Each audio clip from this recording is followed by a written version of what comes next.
अस्सलामुअलैकुम, खुशामदीद। नया दिन के साथ मैं हूं सैयद फैसल करीम और मैं हूं सबा शेख। नया दिन, एक खुशगवार दिन का आज़म लिए ताज़ा एहसास, नई तमन्नाओं के साथ हाजिर हैं। आज भी हम आपके लिए कई मौज़ूआत लेकर आए हैं। कुछ बातें हैं, कुछ खुशियां हैं और कुछ मुजस्मों की बातें भी होंगी। अच्छा, ये कौन से मुजस्मे हैं जो खुशियां बांटते हैं, ये भी आपको दिखाएंगे। इसके अलावा कुछ सादा लौ खातीन लुट गई, अब किसने उन्हें लूटा ये भी बताएंगे। मुल्क में पढ़े लिखे लोगों में बेरोजगारी की शरह क्या है और क्यों है, इस पे भी होगी तफसीली बात। बिल्कुल। और कराची में डकैत माल के साथ जान के भी दुश्मन बन गए हैं, इस पर भी गुफ्तगू होगी। स्ट्रीट क्रिमिनल्स का राज किन किन इलाकों में बरकरार है, हम ये भी बताने जा रहे हैं आज। अच्छा, मिनी बजट की मंजूरी, कौमी असम्बली की काफी गर्मा गर्मी, इस सब पे भी होगी बात। लेकिन सबसे पहले जिक्र करेंगे कल होने वाले पार्लिमानी पार्टी के इजलास का। पीटीआई की पार्लिमानी पार्टी के इजलास में वजीर आजम और वजीर दिफा में तलखी हो गई। परवेज खटक ने इमरान खान को मुखातिब करके कहा कि आपको वजीर आजम हमने बनवाया, खैबर पख्तूनख्वा में गैस पर पाबंदी है, अगर यही रवैया रहा तो हम वोट नहीं दे सकेंगे। बिल्कुल। प्राइम मिनिस्टर ने कहा, खटक साहब आप सबके सामने मुझे ब्लैकमेल कर रहे हैं, ब्लैकमेल नहीं होगा। पार्लिमानी पार्टी के इजलास में वजीर आजम और वजीर दिफा आमने सामने। जराये के मुताबिक खैबर पख्तूनख्वा में गैस न मिलने पर परवेज खटक की शदीद तनकीद। इमरान खान से कहा कि आपको वजीर आजम हमने बनवाया है और सूबे में गैस बंद है, गैस बिजली हम पैदा करते हैं और हम ही को पीसा जा रहा है, अगर रवैया यही रहा तो हम वोट नहीं दे सकेंगे। जराये के मुताबिक परवेज खटक की गुफ्तगू पर वजीर आजम गुस्से में आ गए, इजलास से जाने के लिए कुर्सी से उठ गए। कहा, खटक साहेब आप सबके सामने मुझे ब्लैकमेल कर रहे हैं, मैं ब्लैकमेल नहीं होऊंगा, मेरे कौन से कारखाने हैं। वजीर आजम इमरान खान ने कहा कि मैं आपको रोज रोज बुलाकर वोट मांग रहा हूँ, मैं हर रोज IMF से कह रहा हूँ कि टैक्स कम करें, अगर आपकी यही ब्लैकमेलिंग रही तो अपोजिशन को दावत दे देता हूँ कि वो आकर हुकूमत कर ले।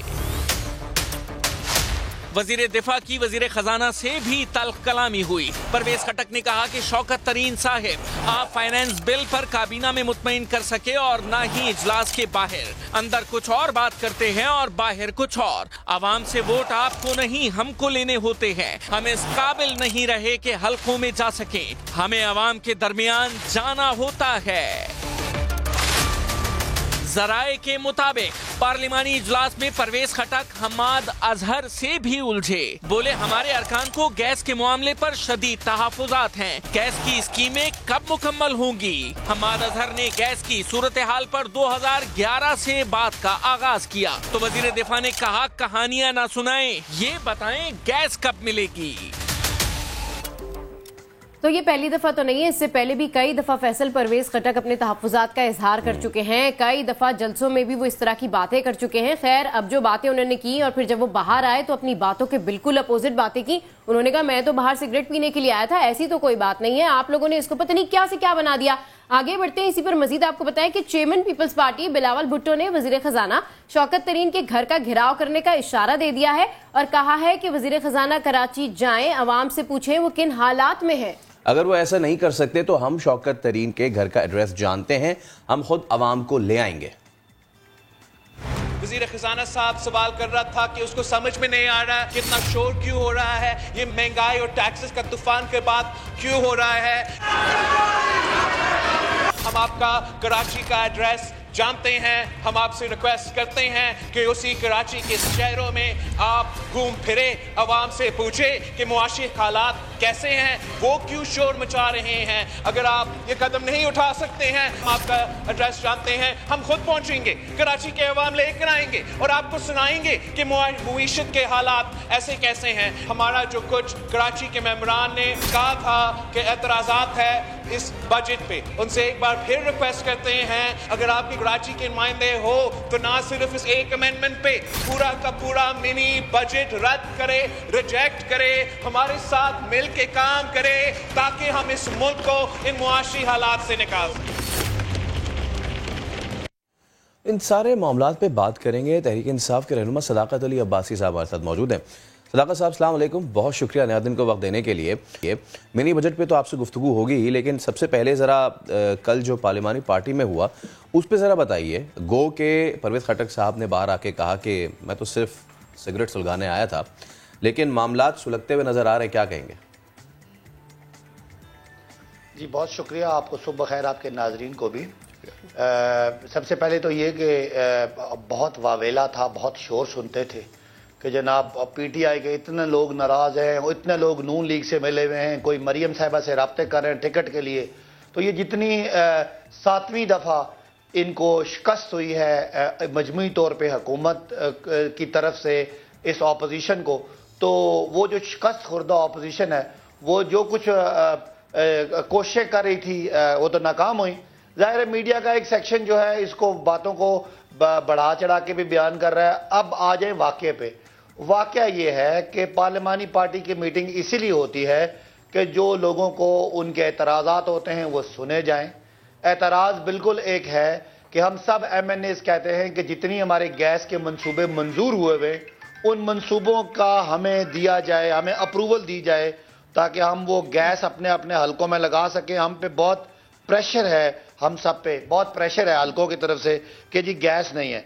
अब जो हुकूमत का मौक़िफ़ यह है कि गैस 9% हर साल कम हो रही है, लिहाजा इस वक्त गैस नहीं दी जा सकती। ये एक इशू है, ये KPK का भी इशू है, ये पंजाब का भी इशू है, ये हमारा भी इशू है। और इसमें मौक़िफ़ है हुकूमत का कि अगर हम गैस की लाइनें इस वक्त दे देंगे और गैस पीछे कम हो रही है तो वो कल ज़्यादा बड़ा मसला बनेगा। ये है डिबेट। इस डिबेट पे हीटेड डिबेट हुई जो पार्लिमानी पार्टी में होनी चाहिए। उस पर जो भी मौक़िफ़ आया ठीक है, गर्मी सर्दी भी हुई इसमें हमाद साहब की और परवेज़ खटक साहब की, लेकिन इससे कह देना कि पार्टी टूट गई, लोग छोड़ के जा रहे हैं, परवेज़ खटक अलग ग्रुप बना रहे हैं, ये जो ख्वाब है ना, ये ख्वाब ही रहेगा लोगों का। पार्टी के अंदर हेल्दी डिबेट, इश्यूज पे बहस चलती है, चलती रहेगी। लिहाजा हमने जो इस मुल्क के रेवेन्यू बढ़ाने थे, जो डॉक्यूमेंट करना था 343 अरब रुपया, जिसमें से सिर्फ 70-71 अरब रुपया तो टैक्सों की शक्ल में है, बाकी सिर्फ एक हाथ से लेना है, एक हाथ से वापस करना है। लेकिन ये जो माफिया है जो टैक्स छुपाता है उसको डॉक्यूमेंट करने के लिए सारा कुछ हुआ है। अब आप अगर अगला सवाल करेंगे तो मैं जवाब दूंगा। जी सदाकत अब्बासी साहब, जिस तरह से आप कह रहे हैं ना कि लोग कह रहे हैं पार्टी टूट गई, ये नहीं कह रहे हैं हम लोग कि पार्टी टूट गई है। हम ये सवाल कर रहे हैं कि परवेज़ खटक साहब इससे पहले भी अपने तहफ़्फ़ुज़ात का इजहार कर चुके हैं और कल जो कुछ भी हुआ वो डेफिनेटली आपको भी पता है, बाहर आकर फिर उन्होंने कहा नहीं मैं तो सिगरेट के लिए बाहर आ गया था। तो सर इतने इख्तिलाफात हैं तो पार्टी के अंदर यूनाइटेड रखना पार्टी को चैलेंज क्यों बन गया है PTI के लिए? It's been so long sir. ये इख्तलाफात पार्टी के नहीं है, ये इख्तलाफात एक इश्यू पे है। क्या गैस देनी चाहिए और या नहीं देनी चाहिए? मुझे आप बता दें कि अगर गैस के रिजर्व हर साल 9% कम हो रहे हैं, 10 सालों में गैस खत्म हो जानी है। अब हलकों में हमने जो है ना वो मंसूबे दिए हुए हैं, हम भी अवाम के दबाव में, इसको पार्टी या हुकूमत के खिलाफ नहीं, इश्यू बेस ये चीज है और उस पर आपका हक है कि आप कमेंट करें, लेकिन मेरा हक है कि मैं जवाब दूं। ये ख्वाब देखने वाले कि इसमें कोई पार्टी के अंदर इख्तलाफ है, नहीं, इशू पे इख्तलाफ है। जो बाकी इश्यूज हैं, ज़िमनी बजट का इशू है उस पर हम एक है, ऑपोजिशन की करप्शन को एक्सपोज करना हम उस पर एक है, ये ऑपोजिशन चोरों का मजमुआ है हम इस पर एक है। हाँ, गैस का और मंसूबे देना चाहिए या नहीं देना चाहिए इस पर इख्तलाफ है और वो इख्तलाफ का कोई ना कोई रास्ता निकाल के अमल कर लेंगे। लेकिन खुदारा इसको हरगिज ये ना समझा जाए कि इस इख्तलाफ से कोई हुकूमत टूट रही है, कोई परवेज़ खटक अलग ग्रुप बना रहे हैं। ये मैं कह रहा हूं कि इस पे इतने शादियाने ना बजाए जाएं। ये ऑपोजिशन हमसे लॉन्ग मार्चेज, इस्तीफे, पता नहीं क्या ना क्या, आर या पार, बजट पास नहीं होने देंगे, ये नहीं, ये सारी बातें मुंह की खा चुकी है। अवाम पाकिस्तान और पार्लियामान के मेंबर समझते हैं इमरान खान अल्हम्दुलिल्लाह पाकिस्तान के नेक तरीन, ईमानदार तरीन वजीर आजम है और उनकी पार्टी इस पाकिस्तान को इस मजदार से, इस मुश्किलात से निकालने में कामयाब हो चुकी है। कोविड को हमने हैंडल कर लिया, मईशत दिवालियाती हैंडल कर ली, अब बैनुल अक़वामी एक महंगाई का तूफान है उसको हैंडल कर रहे हैं। लिहाजा ये चोर उचक्के जो हैं ये बिल्कुल ऐसी खबरें ना फैलाएं। इंशाल्लाह पाकिस्तान एक मजबूत हाथों में और मजीद तरक्की करेगा। अच्छा सदाकत भाई, बिल्कुल आपने कहा कि परवेज़ खटक का तो कोई ग्रुप नहीं है, वो तो सिर्फ अपनी डिमांड्स कर रहे हैं, तो जहांगीर तरीन का अलग ग्रुप क्यों है? कराची के MNAs PTI के वो आपस में क्यों लड़ रहे हैं? और जो सबसे मोस्ट फेवरेट थे आमिर लियाकत, वो ट्वीट क्यों कर रहे हैं? मतलब कुछ ना कुछ तो है ना, पूरी नहीं सही लेकिन दाल में कुछ तो काला है ना। ठीक है, आपकी हद तक ठीक है कि आमिर लियाकत ने भी कोई बातें की हैं। कराची में चूंकि तंजीम साजी नहीं हो रही है, और हमारे पाकिस्तान में लोगों को इन चीज़ों की आदत नहीं है। पाकिस्तान में तो ये है कि अब्बा जी बैठते थे और साथ छोटे भाई और एक बेटा और एक बेटी बैठते थे और साथ इसहाक डार बैठे थे किचन में। मुल्क के भी फैसले कर दिए, कैबिनेट के फैसले भी कर दिए, पार्टी के फैसले भी कर दिए, टिकटों के फैसले भी कर दिए। दूसरी तरफ अब्बा, भाई, बहन, भतीजा ये बैठ के सारे फैसले करते थे और किसी पार्टी के मेंबर को जुर्रत नहीं थी कि वो उसके खिलाफ बोले। ये एक माहौल है जो हमने 30 साल देखा है। अब कैसे लोगों को बर्दाश्त हो कि असद उमर कोई और बात कर रहे हैं, परवेज खट्टक कोई और बात कर रहे हैं, अली जैदी कोई और बात कर रहे हैं, आमिर लियाकत कोई और बात कर रहे हैं, तो ये क्यों कर रहे हैं? ये तो हमने कभी देखा नहीं, हमने तो बादशाह देखी है।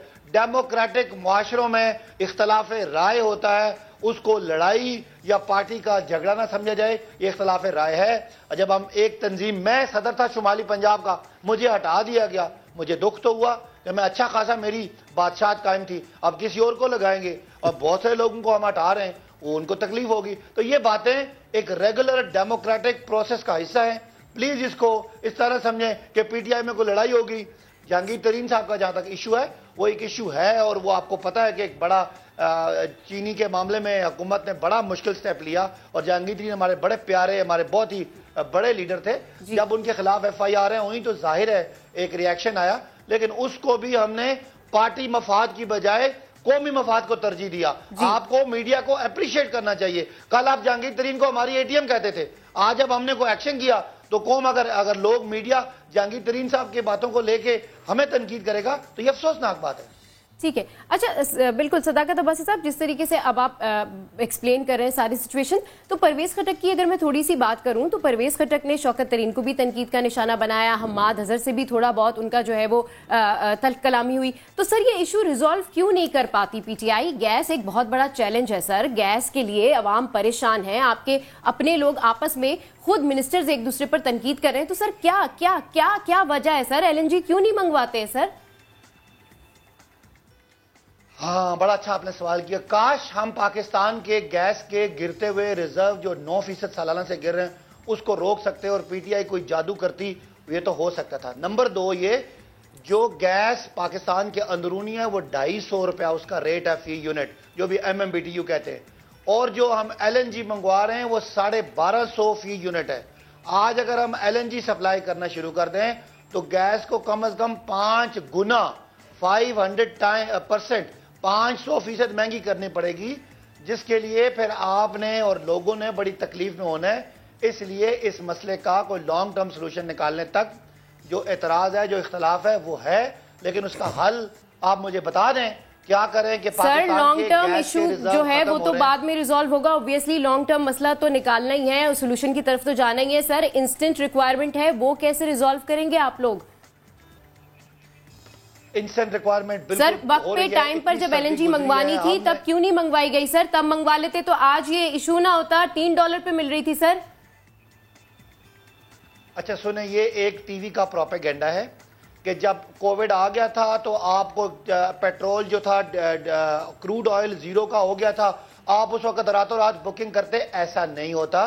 पाकिस्तान जैसे गरीब मुल्क इतना रिस्क लेके चीजें नहीं कर सकते। उस वक्त कोविड के मिड में ये समझ ही नहीं आ रही थी कि करना क्या है। पाकिस्तान ने मुस्लिम लीग नून के दौर के जो LNG का मंसूबा था उससे 20% कम सस्ती गैस का लॉन्ग टर्म वायदा किया। ये जो लोग बातें कर रहे हैं, कह रहे हैं कि उस वक्त ऑन द स्पॉट कुछ उठा लेते, ये कोई मसले का हल नहीं था। पाकिस्तान की सस्ती गैस नवंबर से आ रही है और नवंबर से उस गैस को हमने अपने सिस्टम में डाला है। लॉन्ग टर्म सोल्यूशन ये है कि कोई हमें कुदरती गैस कोई जो नेबरिंग कंट्री से आनी थी, अफगानिस्तान में अगर हालात ठीक हो तो जो उधर से गैस आनी है आपके इसके मिडिल आपका जो है एशियन स्टेट से, वो अगर गैस आ जाए, या लॉन्ग टर्म में हम बैठ के एक कंसेंसस करें कि गैस को महंगा करें और फिर LNG को आने दें। ये बिल्कुल गलत परसेप्शन है कि कोई सस्ती गैस ही हमने नहीं ली। ये सिर्फ एक मीडिया टीवी के एक एंकर हैं जो जिनको अपनी इल्मियत का या अपना बहुत ज्यादा नॉलेज का शौक है। अदरवाइज इस पे हम्माद अजहर बार बार प्रेस कॉन्फ्रेंस कर चुके हैं, वो ट्वीट कर चुके हैं, वो मीडिया टॉक शो कर चुके हैं। ये एक परसेप्शन है कि जब हमारे यहाँ कोविड की पाबंदियां थी, तेल 0 पे हो गया था, उस वक्त आप LNG बुक करा लेते तो शायद सस्ता होता। उस वक्त पाकिस्तान ने चलना था, दुनिया ने चलना था, बंद होना था। किसी को पता ही नहीं है। और ये ऐसी परसेप्शन, ये वही लोग हैं जो कहते थे कि जी आप मुकम्मल लॉकडाउन कर दें वरना इमरान खान के खिलाफ FIR कराएं। और बिलावल साहब एक किताब लेके आ गए थे कि मैंने इंपीरियल कॉलेज की कोर्स स्टडी किया। तो ये सारी बातें मफरूज़े हैं। ठीक है, आपके मुताबिक की सारी बातें मफरूज़े हैं। बहुत शुक्रिया सदाकत अब्बाब, नया दिन में गुफ्तगू कर रहे थे। और फैसल, जिस तरीके से LNG का ये एक इशू बना हुआ है, गैस का एक इशू बना हुआ है, तो हम देखते हैं कि हुकूमत की जानिब से, हुकूमत के अंदर भी और अवाम भी जो है इस हवाले से काफ़ी तहफ़्फ़ुज़ात का शिकार है। तो अभी आपको बताया कि लाहौर की बैंकिंग कोर्ट के बाहर opposition leader Punjab assembly Hamza Shahbaz media से गुफ्तगू कर रहे हैं। बच्चे भूखे हैं वो एक तरफ है, अल्लाह ताला भी तो ऊपर से देखता है, गरीबों की हाओं को सुनता है, अल्लाह ताला गरीबों के दुखों को महसूस करता है। तो ये जो रियासत मदीना का झूठे दावेदार था, ये आज अल्लाह की पकड़ में है, क्योंकि इसने अल्लाह की मखलूक को भूख दी है, अल्लाह की मखलूक से झूठ बोला है। तो मैं आवाम से भी गुजारिश करूँगा कि इंशाअल्लाह ताला ऐवानों में, पार्लियामेंट में और सड़कों पर हम इंशाअल्लाह ताला इसका मुहासबा करेंगे। और ये पाकिस्तान के बच्चों के मुस्तकबिल का सवाल है, पाकिस्तान की सालमियत का सवाल है। और इंशाअल्लाह अल्लाह ताला इस मुल्क को कायम और दायम रखेगा। लेकिन इस झूठे शख्स से जिसका नाम इमरान नियाजी है, इसको भागने नहीं देना। आपको याद है ये जो अभी झूठा जो मुबैना मनी लॉन्ड्रिंग का केस है, हम तो पेशियां 4 सालों से भुगत रहे हैं।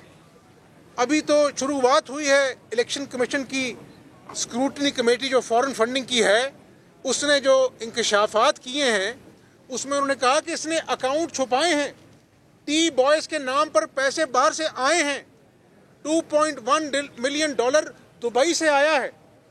तो ये जो मनी लॉन्ड्रिंग के झूठे इल्ज़ामात हम पे लगाता था, आज उस खुदा की कुदरत है कि जो इलेक्शन कमीशन की स्क्रूटनी कमेटी की रिपोर्ट है, उन्होंने इसको सर्टिफाइड चोर डिक्लेयर कर दिया है। और अभी तो 16 वॉल्यूम आने हैं, और जब 16 वॉल्यूम आएंगे तो इसको मुंह छुपाने की जगह नहीं मिलेगी पाकिस्तान में। तो मैं आज आवाम से भी और जो भी पाकिस्तानी हैं, सियासी जमातें, उनसे अपील करता हूँ कि ये मुल्क खुदा न खास्ता हमारी आंखों के सामने डूब रहा है, मईशत सिसकियाँ ले रही है, मजदूर, दिहाड़ीदार, क्लर्क, नौकरी पेशा सब दुहाइयाँ दे रहे हैं गुर्बत की। और इस सूबे के अंदर जो बैठा है शख्स जिसका नाम अपना जो है वो उस्मान बुज़दार है, जिसने इस सूबे को तबाही के अलावा कुछ नहीं दिया, और करप्शन जो है वो इंतहा को छू रही है। और मैं आपको बता रहा हूँ जिम्मेदारी के साथ, मेरे पास मुस्तनद इतला है कि ऐवान वज़ीर आला में चाहे वो पुलिस अफसरान हैं, चाहे वो ब्यूरोक्रेट हैं, रिश्वत के सौदे ऐवान वज़ीर आला में बुज़दार साहब खुद करते हैं, रेट तय होते हैं और अफसरान की तैनाती होती है। यही वजह है कि आज अपना जो है लाकानूनियत का ये हाल है कि चोरी डाके आम हैं, राह जाते राहदारों को लूट लिया जाता है, दिन की रोशनी में घर वालों को लूट लिया जाता है और कोई पूछने वाला नहीं है। आज के जो हालात हैं 74 साल में नहीं हुए। और ये जो पेट्रोल बढ़ने जा रहा है, उसके बाद पेट्रोल की जो कीमत है वो पाकिस्तान की 74 साल तारीख में सबसे बुलंद तरीन सतह पे होगी। और फिर ये कहता है कि महंगाई तो है ही नहीं।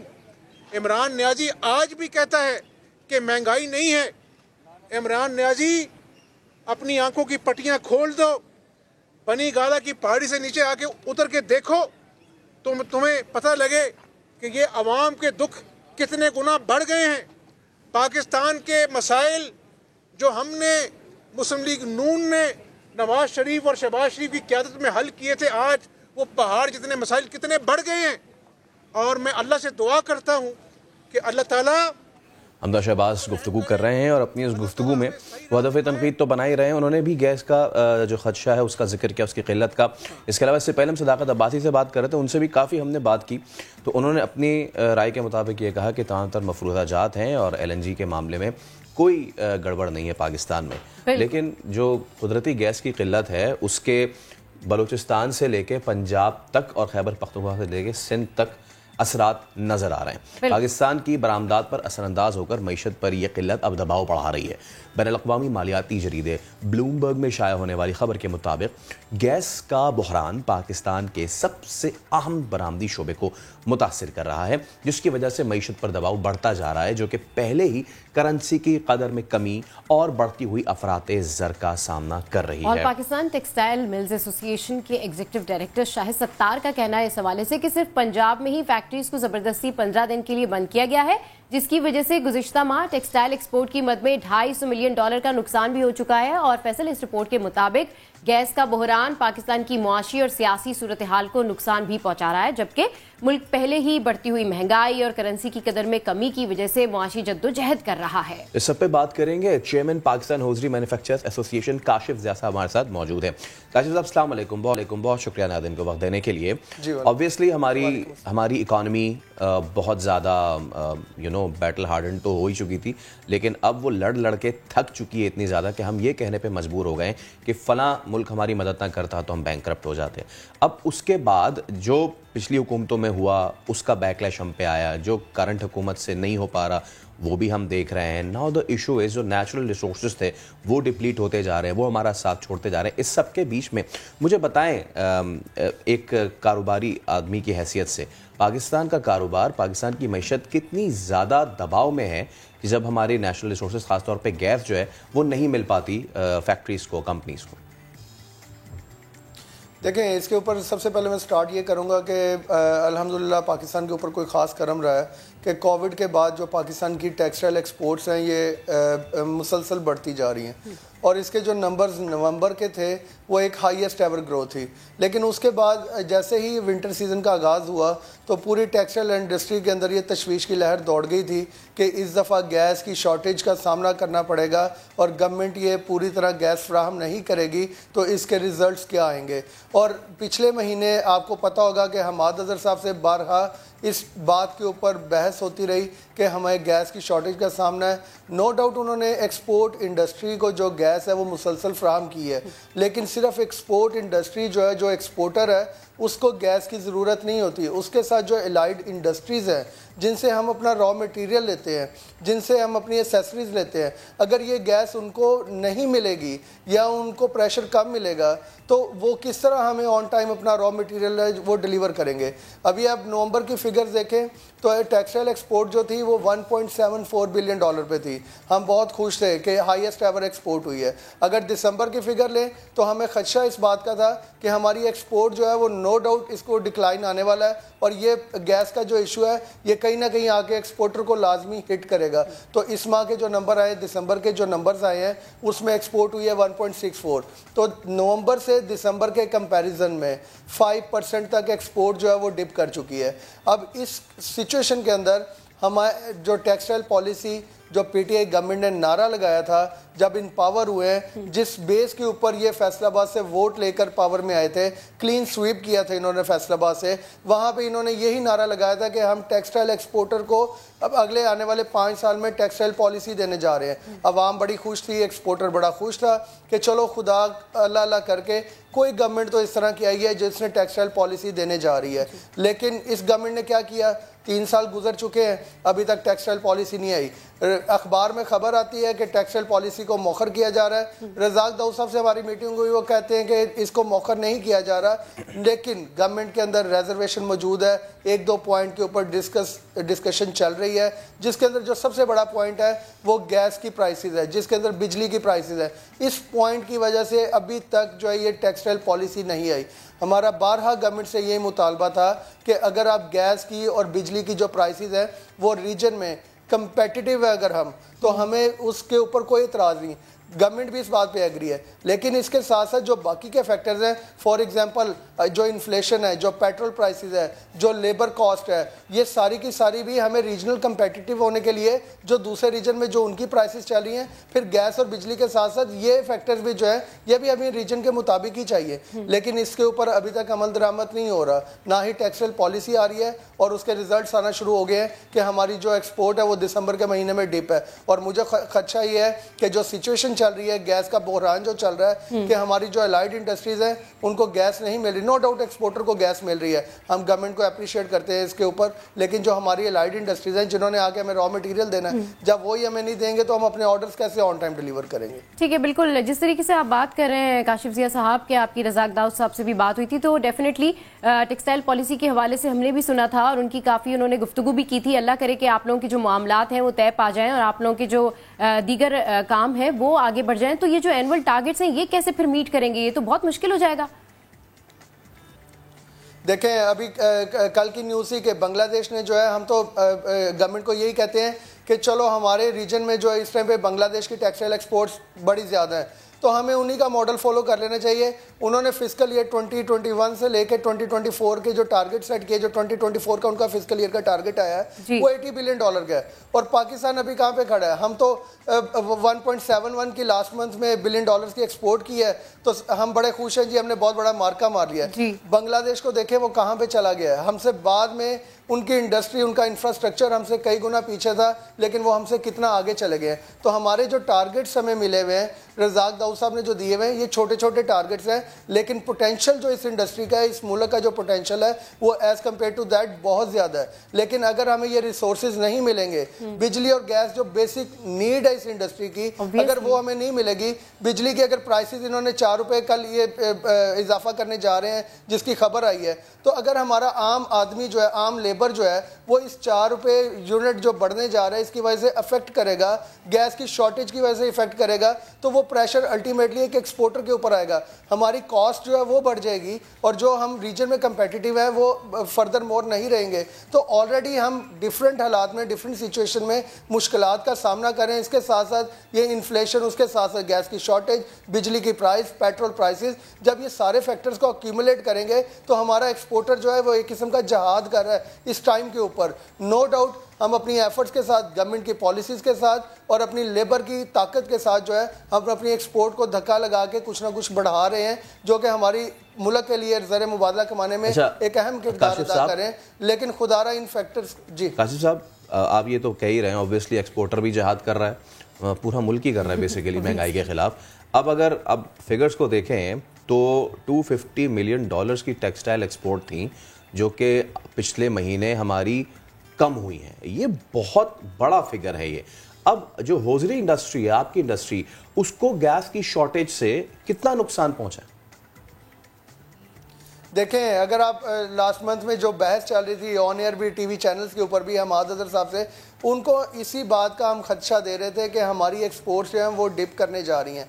हौजरी सेक्टर की अगर पर्टिकुलर अगर बात की जाए तो अभी तक इसके अंदर नंबर जो हैं वो हौसला अफजा हैं, जो दिसंबर तक के हैं वो हमारी एक्सपोर्ट बढ़ी है। लेकिन आने वाले वक्तों में जहां पे हम 35% की ग्रोथ के साथ बैठे हुए थे कि फिस्कल ईयर के फर्स्ट क्वार्टर में हौजरी सेक्टर की 35% की ग्रोथ थी एक्सपोर्ट के अंदर, लेकिन आने वाले वक्तों में हमें खदशा ये 35% की जो ग्रोथ है ये कम होके 10-15% पे ना आ जाए। और ये मईशत का जो चलता हुआ पहिया, मेरे ख्याल में इस टाइम पे पूरे मुल्क में जो इंडस्ट्री चल रही है वो सिर्फ टेक्सटाइल सेक्टर चल रहा है, इसी के अंदर अच्छे नंबर्स आ रहे हैं। और मुझे खदशा ये है कि जो सिचुएशन चल रही है आने वाले वक्तों में ये 10-15% का डिक्लाइन शो करना शुरू कर दे और ये हमारे पूरे एक्सपोर्टर्स के अंदर शदीद तशवीश है। हमें एक्सपोर्टर को गैस मिल रही है, हमारी एलाइड इंडस्ट्री को इसकी किल्लत का सामना है, इसकी शॉर्टेज का सामना है और उसके साथ साथ टॉप अप इसकी प्राइसेस का सामना है जो इन्फ्लेशन की वजह से हाई होती जा रही है। बहुत शुक्रिया काशिफ साहब, आप नया दिन से गुफ्तगू कर रहे थे और ये बता रहे हो गैस की शॉर्टेज है उससे क्या हमारी इकॉनमी, खासतौर पर हौजरी इंडस्ट्री पे असर पड़ रहा है। आगे बढ़ते हैं, पढ़ लिख कर डिग्री हासिल करें फिर अच्छी नौकरी भी मिलेगी, तो ये सब हमें बचपन से सिखाया गया है। पढ़ लिया, डिग्री भी मिल गई, लेकिन फिर हुआ क्या? फिर हुआ ये कि बहुत से लोगों का नौकरी का ख्वाब सिर्फ ख्वाब ही रह जाता है। बिल्कुल। और पाकिस्तान में डिग्री होल्डर 52% खवातीन और 16% मर्द बेरोजगार हैं, जिन्हें मुलाजमतें देने में कई साल लग जाते हैं। और अहम थिंक टैंक पाइड ने सर्वे रिपोर्ट जारी की है। इस्लामाबाद से ज़हीर अली खान की रिपोर्ट देखते हैं और फिर वापस आकर इस पर डिस्कस करते हैं। मुल्क में पढ़े लिखे लोगों में बेरोजगारी की शरह क्या? Pakistan institute of development economics ने सर्वे रिपोर्ट में सब बता दिया। मुल्क में बेरोजगारी की मजमूई शरह 6.9% है। 5.9% मर्द बेरोजगार हैं, तो खवातीन मजमूई तौर पर 10% रोजगार से महरूम हैं। 31% डिग्री होल्डर्स को नौकरी की तलाश, जबकि माहिरीन का कहना है फरसुदा निसाब पढ़ने वालों को भला कोई काम मिले भी कैसे। गुज़श्ता कुछ सालों में मैंने 1000 से ऊपर इंटरव्यूज़ किए होंगे यहाँ लोग रखने के लिए। वो स्किल्स नहीं मिल रहे जो कि हम ढूंढ रहे हैं। हम सिर्फ गिनती की तरफ मत जाएं। हम क्वांटिटी पे इस वक्त हमारा जोर है, हमारा क्वालिटी पे जोर नहीं है। अपना कारोबार करने में हाल रुकावटें भी बेरोजगारी की बड़ी वजह करार। कोई भी आपने अगर बिजनेस करना है, इतने NOCs हैं, इतनी सारी अटेस्टेशंस हैं, इतनी सारी फीसें हैं, उसके बाद टाइम डिलेज हैं। जब तक आप ये सारे सिस्टम को चलने नहीं देंगे तो नौकरियां कहां से पैदा होंगी। रिपोर्ट के मुताबिक शहरों में दुकानदारी, जबकि देहात में काश्तकारी और मवेशी पालना ही रोजगार के बड़े जराए हैं। तमाम बेरोजगार अफरादी कुव्वत को खपाने के लिए रिपोर्ट में मुल्की शरह नमो 7 से 9% तक नागजीर करार दी गई है। कैमरामैन उस्मान चीमा के साथ ज़हीर अली खान, समा, इस्लामाबाद। इसी पर बात करने के लिए हमें ज्वाइन किया है डॉक्टर अताउर रहमान साहब ने। बहुत शुक्रिया सर, आपने नया दिन के लिए वक्त निकाला। सर, पाइड की सर्वे रिपोर्ट के मुताबिक 31% डिग्री होल्डर्स को नौकरी की तलाश है। इसकी क्या वजह है सर? मुल्क में मुआशी मसाइल या इंस्टीट्यूट और इंडस्ट्री के दरमियान राब्ते का फुकदान है, कुछ ऐसा है सर? इसकी कई वजूहात हैं। सबसे पहले तो जो तालीमी मयार है हमारा वो बहुत कमज़ोर है, और जिस अंदाज से हम तालीम दे रहे हैं वो जो सनत की ज़रूरियात हैं उनके लिए मुनासिब नहीं है। इस वक्त अगर आप देखें यूनिवर्सिटीज़ में जो PhD लेवल फैकल्टी है वो बहुत कमज़ोर है और नहायत कम है। हर 100 या 120 स्टूडेंट पर एक PhD लेवल फैकल्टी मेंबर मिलता है ऑन एवरेज, जबकि 15 या 20 स्टूडेंट पे होना चाहिए। तो कम से कम 50-60 हज़ार मजीद PhD लेवल फैकल्टी की आज ज़रूरत है। दूसरा जो वजह है वो ये कि जो हम पढ़ा रहे हैं उसका जो सिलेबस है उसको अपडेट करने की ज़रूरत है, ताकि वो जो सनत की ज़रूरियात हैं उनको मीट कर सके और जो बिज़नेस की ज़रूरियात हैं उनसे मुनासिबत रखता हो। तीसरी वजह ये है कि जो हमारे स्टूडेंट्स हैं उनको इस बात के लिए भी तैयार होना चाहिए कि वो जब फारिग तहसील हों तो वो सिर्फ नौकरियां ढूंढते ना फिरें, बल्कि वो अपनी कंपनी बनाकर अपने कारोबार कर सकें। तो जिद्दत तराजी यानी कि इनोवेशन और एंटरप्रेन्योरशिप की तरफ फरोग होना चाहिए। और ये जो है तालीम हम इनको नहीं देते कि एंटरप्रेन्योरशिप या जिद्दत तराजी जो है उसकी तरफ किस तरह माइल किया जाए। तो इन सब प्रॉब्लम्स को जिसको मैंने बताया है, इन सब को हमें इनका सामना करना पड़ेगा और इनके हल हमें तलाश करने होंगे। और इसमें एक प्रपोजल है जो मैंने प्राइम मिनिस्टर को दिया है कि एक तालीमी इमरजेंसी लगाई जाए, कौमी तालीमी इमरजेंसी, जिसमें तालीम का मयार बेहतर किया जा सके और उसमें प्राइमरी, सेकेंडरी, टेक्निकल और आला तालीम सबको हमें बेहतर करना पड़ेगा। और फिर सनत और ज़राअत के साथ लिंकेजेस करने पड़ेंगे, टेक्नोलॉजी पार्क्स का क़याम करना पड़ेगा, वेंचर कैपिटल फंड कायम करना पड़ेगा, ताकि नए स्टार्टअप कंपनीज जो हैं उनको फ़रोग़ दिया जा सके और बच्चे जो हैं अपनी कंपनियां बना के दूसरे लोगों को नौकरी देना शुरू करें, ना कि खुद नौकरी तलाश करें। ये सब चीज़ें जो है हमें साथ करनी पड़ेंगी ताकि ये जो मसाइल आ रहे हैं इस वक्त ये सामने ना आए। ठीक है। अच्छा डॉक्टर साहब, ये बताइएगा कि इसी रिपोर्ट के मुताबिक बेरोजगारों की मौजूदा जो फौज है उसको मुलाजमतें देने की 10 साल लग जाते हैं। क्या कहेंगे सर आप इस पर? बिल्कुल, ये एक बड़ा मसला है और ये सिर्फ पाकिस्तान के लिए ही नहीं है, बल्कि दुनिया के बहुत सारे ममालिक जो हैं इस वक्त इस जो कोविड की जो वबा आई है उसकी वजह से हालात जो हैं वो बहुत मुश्किल हो गए हैं। सनतें और जो दफातर हैं वो बच्चों को हायर नहीं कर रहे और नौकरियों के मिलना जो है वो मुश्किल से मुश्किल तर होता जा रहा है। तो इसीलिए ज़रूरत इस बात की है कि हम एक तो हाई टेक्नोलॉजी इंडस्ट्रीज की तरफ जाएं ताकि नई नई सनतें बनना शुरू हों और ख़ास तौर पे उन फील्ड्स में जिस फील्ड के अंदर कौमी ज़रूरियात ज़्यादा हैं, बहुत बड़े ज़्यादा इस वक्त मौक़े हैं कुछ ऐसी इमर्जिंग टेक्नोलॉजीज़ में जो कि पिछले 5, 7, 10 साल के अंदर सामने आई हैं, जिसमें मिसाल के तौर पे मस्नूई ज़हानत है, artificial intelligence, internet of things है, तवानाई की मुख्तलिफ फील्ड्स हैं, लिथियम बैटरी स्टोरेज वगैरह, ऑटोमोबाइल इंडस्ट्री के अंदर बहुत सारे मौक़े पैदा हो सकते हैं, नई मटेरियल्स और नए मवाद जैसे कि नैनो टेक्नोलॉजी और इस तरह की फील्ड्स हैं। और इसी तरह तिब और ज़राअत के अंदर जो जेनेटिक्स और जीनोमिक्स की फील्ड्स हैं, इनके अंदर हमें चाहिए कि टैक्स की छूट दें और मराहत दें हमारी सनतों को ताकि इन फील्ड्स में सनतें लगें और स्टूडेंट्स जो इन फील्ड्स में तैयार हो रहे हैं उनको फिर हम जॉब्स दे सकें। तो इसके लिए एक मरबूत प्रोग्राम नॉलेज इकोनॉमी का हमने तैयार किया है। प्राइम मिनिस्टर ने एक टास्क फोर्स बना रखा है नॉलेज इकोनॉमी का, जिसके वो खुद चेयरमैन हैं और मैं वाइस चेयरमैन हूँ, और उसमें 5-6 फेडरल मिनिस्टर्स भी मेंबर्स हैं, जिसमें minister of finance, planning, education, science और टेक्नोलॉजी, IT वगैरह, और उसके तहत कोई 100 अरब रुपए के प्रोजेक्ट्स इस वक्त इम्प्लीमेंट किए जा रहे हैं और इससे भी बहुत अच्छा इंशाल्लाह असर पड़ेगा नई अपॉर्चुनिटीज़ के लिए, नई सनतों को क़याम के लिए, और नौकरियों के भी बहुत से मौक़े इंशाल्लाह पैदा होंगे। अच्छा डॉक्टर साहब, बेरोज़गारी है, इसके बायस ब्रेन ड्रेन शदीद होता जा रहा है, इस ब्रेन ड्रेन को कैसे रोकें?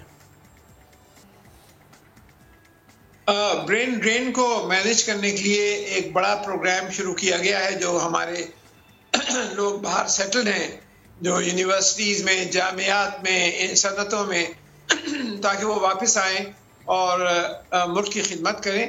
तो ये प्रोग्राम जो है ये हायर एजुकेशन कमीशन के तहत शुरू किया गया है, जिसमें लोगों को चंद हफ्तों के लिए, चंद महीनों के लिए या फिर लॉन्ग टर्म बेसिस के ऊपर भी वापस आके और यहाँ उनको मौका दिया जाता है। इसके तहत जब मैं चेयरमैन था HEC का, तो कोई 600 लोग वापस आए थे जो बाहर सेटल थे। अब ये प्रोग्राम दोबारा शुरू किया गया है हायर एजुकेशन कमीशन के तहत, ताकि हम जो हमारे बाहर लोग सेटल हैं उनसे मुस्तफ़ीद हो सकें। इसके साथ साथ उनके इंडस्ट्री लगाने के लिए भी बहुत सारे प्रोजेक्ट शुरू किए गए हैं, ताकि वो अपनी सनतें पाकिस्तान में लगा सकें, इन्वेस्ट कर सकें, और अगर वो नहीं भी आ सकते तो कम से कम उनके मौजूदगी से मुल्क को फ़ायदा हो सके। तो एक टेक्नोलॉजी पार्क्स बन रहे हैं मुल्क के अंदर, एक स्पेशल टेक्नोलॉजी जोन्स कायम किए जा रहे हैं, और ये टेक्नोलॉजी पार्क्स में मुख्तलिफ ऐसी IT की कंपनीज और दूसरी कंपनीज जो हैं वो अपने ऑफिसेज और खोल सकेंगे और अपने बिजनेस सेंटर्स कायम कर सकेंगे। और ये पूरा एक जाल बिछ रहा है मुल्क में टेक्नोलॉजी पार्क्स का, जिसमें हमारी मुल्क की कंपनियां और जो बाहर सेटल हैं वो भी इसमें शरीक हो पाएंगे।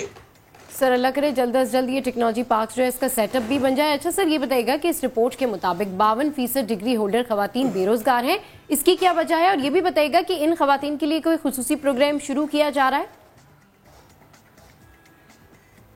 जी, इस वक्त ये जो रिपोर्ट है उसकी एक वजह जो ये है कि बच्चियां बहुत सारी जो होती हैं, जो निकलती हैं बैचलर्स करके या मास्टर्स करके, वो फिर शादियां हो जाती हैं और घर बैठ जाती हैं। MBBS करके भी वो डॉक्टर मेडिसिन प्रैक्टिस नहीं करती हैं और घर बैठ जाती हैं, तो वो जॉब की तलाशी नहीं करती। खाली आपके पास एनरोलमेंट में तो दिखाई देता है कि इतने % बाहर आ रही हैं तालीम हासिल कर, लेकिन बाद में जॉब्स के तलाश नहीं होती। दूसरी वजह जो है वो वही है कि क्वालिटी ऑफ एजुकेशन जो है वो कमज़ोर है हमारी, उसको मजबूत करने की ज़रूरत है और उसको हम आहंग करने की ज़रूरत है जो ज़रूरियात हैं हमारे बिजनेस सेक्टर की, हमारे सन्नतों की, कि हम उन बच्चों को उस अंदाज से तैयार करें ताकि वो जो सनत की ज़रूरियात है उनको वो मीट कर सकें। तो ये कई वजूहात हैं जिसमें हुकूमत ने अपना पूरी कोशिश कर रही है कि मौक़े ज़्यादा से ज़्यादा पैदा हों और सनत की ग्रोथ हो। आपकी एक्सपोर्ट्स भी पिछले आपने देखा साल भर के अंदर बढ़नी शुरू हो गई है, लेकिन कोविड की वजह से मसाइल हैं, लेकिन फिर भी आपकी सनतें कुछ सेक्टर में तो बहुत तेज़ी से बढ़ रही हैं और कुछ सेक्टर में अभी बहुत कमज़ोर हैं। इसके लिए हमें जिद्दोजहद करनी पड़ेगी, अपने तालीमी निज़ाम को भी बेहतर करना पड़ेगा।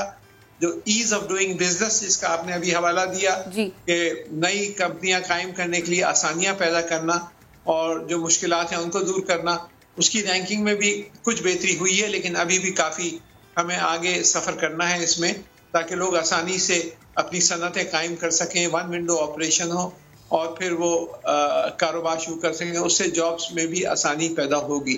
तो बहुत सारी चीज़ें हैं जिसको हमें साइमल्टेनियसली एड्रेस करना पड़ेगा, ताकि ये जो मसाइल हैं जिनका आपने जिक्र किया वो यकीनन मौजूद हैं, लेकिन इनकी फौरी तौर पे हमें हल तलाश करना चाहिए। बहुत शुक्रिया डॉक्टर अताउर रहमान साहब हमारे साथ मौजूद थे। और ऑब्वियसली एक बहुत बड़ा इशू है अनएम्प्लॉयमेंट का, लेकिन क्या तमाम की तमाम तरह चीज़ें हुकूमत पे डालनी चाहिए, या फिर जो एंटरप्रेन्योरशिप का जो एक कॉन्सेप्ट है जिसको हमारी जामियात, हमारी तदरीसी दर्शगाहें वो आम नहीं कर रही हैं, इस तरफ भी देखने की ज़रूरत है। खैर, देखना तो इस तरफ भी है या सुनना तो इस तरफ भी है। शायद आप आज लोग जो लोग देख रहे होंगे हमारा शो, उनको मेरी आवाज़ समेत सबा की आवाज़ में भी कुछ ना कुछ नेज़ल सा साउंड हो रहा होगा। हाँ। वो क्योंकि वैसे मैंने टेस्ट करा लिया, आपने टेस्ट करा लिया ना अपना? बिल्कुल करा लिया, तो हम दोनों ने टेस्ट करा लिया। We are absolutely negative when it comes to corona और कोविड। हाँ, लेकिन द थिंग इज के आजकल कराची में हर दूसरे घर में कोई ना कोई बीमार है। अच्छा, अलामात क्या है जी? सर्दी हो रही है, इसके साथ तेज़ बुखार, सांस, खांसी, नज़ला, ज़ुकाम। अब कुछ लोग वायरल समझ के बात हवा में उड़ा रहे हैं, और फिर कुछ लोग होते हैं, मतलब कुछ हमारे जैसे भी होते हैं ना, इनको मैंडेटरी होता है चीज़ें टेस्ट कराना। तो कोई टेस्ट करा रहा है, तो अब सिचुएशन बन क्या रही है और ये सारी चीज़ें हो क्या रही हैं? इज इट वायरल और is it covid? Doctor Shamail Zia sahab हमारे साथ मौजूद हैं, इनसे हम बात करते हैं। डॉक्टर साहब अस्सलाम वालेकुम। Good morning, thank you so much.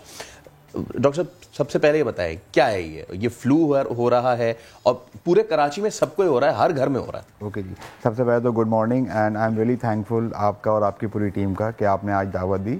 और डेफिनेटली जो आपने बात की है, हम अपने रेगुलर प्रैक्टिस में ये देखते हैं, और ये कोई न्यू चीज़ नहीं है कि अक्टूबर टू जनवरी या फरवरी ये फ्लू का एक अपराइज हमें देखने को मिलता है, that is known as influenza virus. अब जो इन्फ्लुएंजा वायरस होता है पूरी दुनिया के अंदर, तो उसके फ्लू शॉट्स लगते हैं जो कि फ्लू शॉट्स कहलाए जाते हैं, मगर पाकिस्तान में इसका इतना रुझान नहीं है। जो कि शायद इसकी एक वजह ये भी है कि बहुत सारे फिजिशियंस जो हैं उसको कंसिडर नहीं करते या अवेयरनेस नहीं दे रहे होते। मगर एक अच्छी बात यह है कि मीडिया अब बहुत ज़्यादा जो है एक्टिव हो गया है हेल्थ के मामले में, और अब जो है अवेयरनेस लोगों को मिल रही है। मगर स्टिल जो प्रॉब्लम आ रही है वो ये है कि गवर्नमेंट की तरफ से ये वैक्सीन नहीं लगती। अगर आपको फ्लू शॉट लगवाना है तो आपको प्राइवेट लगवाना है, और तकरीबन 800 या 1000 रुपये के दरमियान। तो एक एवरेज इंसान तो लगवा सकता है, मगर जो लो सोशो इकनॉमिक के लोग हैं उनको थोड़ा प्रॉब्लम होता है। अच्छा जी, ये तो हो गया फ्लू शॉट। जो इन्फ्लुएंजा वायरस होता है वो हर साल अक्टूबर से जनवरी फरवरी तक अटैक करता है, जिसमें नज़ला, खांसी, बुखार का होना, बदन में थकावट होना और बदन का टूट जाना, और ये सारी प्रॉब्लम्स रहती हैं। मगर अब पिछले लास्ट 2 और 3 ईयर से जब से कोविड आया है, इसके जो अलामात होते हैं, जिसको हम अपनी ज़बान में साइन एंड सिम्टम्स कहते हैं, वो बहुत ज़्यादा मिलते हैं। इंग्लिश में मिमिक करना कहते हैं कोविड के सिम्टम से, और बिलखुसूस जो ओमिक्रॉन वायरस है उससे बहुत ज़्यादा मिमिक कर रहे होते हैं। तो इसीलिए to be very frank 80 to 90% हमें पता होता है कि पेशेंट जो है हो सकता है इन्फ्लुएंजा वायरस इसको हो। मगर अब चूंकि इतना हाइप है इस वक्त, और ओमिक्रॉन चूंकि बढ़ता चला जा रहा है पाकिस्तान में, बिलखुसूस कराची के अंदर या जितने भी अर्बन एरियाज हैं, शहरी इलाके हैं वहाँ पे, इसलिए हम ये सजेस्ट करते हैं कि अगर किसी को इस तरह के अलामात आ रहे हैं तो गवर्नमेंट की बहुत सारी फैसिलिटीज़ हैं जो फ्री ऑफ कॉस्ट जो है नेज़ल स्वैब के ज़रिए या एंटीजन किट के ज़रिए ये टेस्ट कर रही हैं। तो आपके देखने वालों को मैं यही कहूँगा कि अगर ये अलामात आ रहे हैं, बजाय छुपाने के बजाय एक तरफ होने के प्लीज़ वो टेस्ट ज़रूर करवा लें। अच्छा डॉक्टर साहब, एक जनरली क्या होता है कि किसी को फीवर हुआ या फिर फ्लू हुआ या खांसी हो गई या स्नीजिंग है, तो क्या होता है कि हम मोस्टली उसको मौसम के ऊपर ज़रूर डालते हैं कि मौसम का असर है, मौसम चेंज हो रहा है, और ऐसा होता भी है कि मौसम के साथ विंटर सीजन स्टार्ट होता है तो हर किसी को ये चीज़ इफेक्ट करती है। मगर किस तरह से डिफ्रेंशिएट कर सकते हैं? वो तो ठीक है कि जैसे ही आपको कोई भी सिम्टम आती है आप डॉक्टर के पास जाएं, उसको दिखाएं और अपना इलाज कराएं, but for the time being instantly आप खुद कैसे जज कर सकते हैं कि नहीं ये सिम्टम बहुत सिवियर है, नहीं इट्स फाइन, ये मैं घर में अगर कोई मेडिकेशन या होम रेमेडी कर लूँ तो ये ठीक हो जाए? जी बिल्कुल, ये बहुत अच्छा सवाल है आपका, क्योंकि इन्फ्लुएंज़ा जैसे मैंने बताया ये जो फ्लू वायरस होता है इसके जितने भी अलामात होते हैं ये इतने सीवियर या शिद्दत नहीं होती, और पूरा घर जो है वो वक्तन फ़वक्तन एक साथ इन्वॉल्व होता है, जिसमें जो मोस्ट प्रॉब्ली होता है वो खांसी का बहुत ज़्यादा आना। और अभी हम देख रहे हैं कि ओमिक्रॉन जो वायरस है इसके अंदर खांसी इतनी ज़्यादा नहीं होती। जी, तो इसमें ये जो फ्लू वायरस है इसमें अक्सर नज़ले का रहना, खांसी का बहुत ज़्यादा आना, और घर के करीबी अफराद का 1 या 2 दिन के या 3 दिन के वक्फे से इस तरह की खांसी जो है डेवलप हो जाना, तो ये चीज़ सेपरेट करती है ओमिक्रॉन या कोविड से नॉर्मल पेशेंट को। अच्छा डॉक्टर साहब, और सैचुरेशन भी मैं ऐड कर, सॉरी मैं आपकी बात कर रहा हूँ सर, सैचुरेशन और 3 दिन के बाद अगर हम देखते हैं कि खांसी बहुत ज़्यादा है तो हम पल्स ऑक्सीमीटर से सैचुरेशन ज़रूर लेते हैं जी, और क्योंकि सैचुरेशन अगर डाउन होगी तो फिर प्रॉब्लम होगा। ऑब्वियसली कोविड के हम we are living in this pandemic era, लेकिन ऐसा नहीं है, ये वाली चीज़ें बहुत पहले से दरियाफ्त हो चुकी थी एंड डेट्स भी आ चुकी थी और कब ये हिट करेगा, बट वायरस पूरे साल रहता है। अब जैसे कि आपने इन्फ्लुएंजा वायरस की बात की, हमारे यहाँ पाकिस्तान में लोगों को ये, कुछ लोग जिनको है वो जाके लगवा लेते हैं शॉट्स और उसके बाद पूरी सर्दी छुट्टी, ठीक है।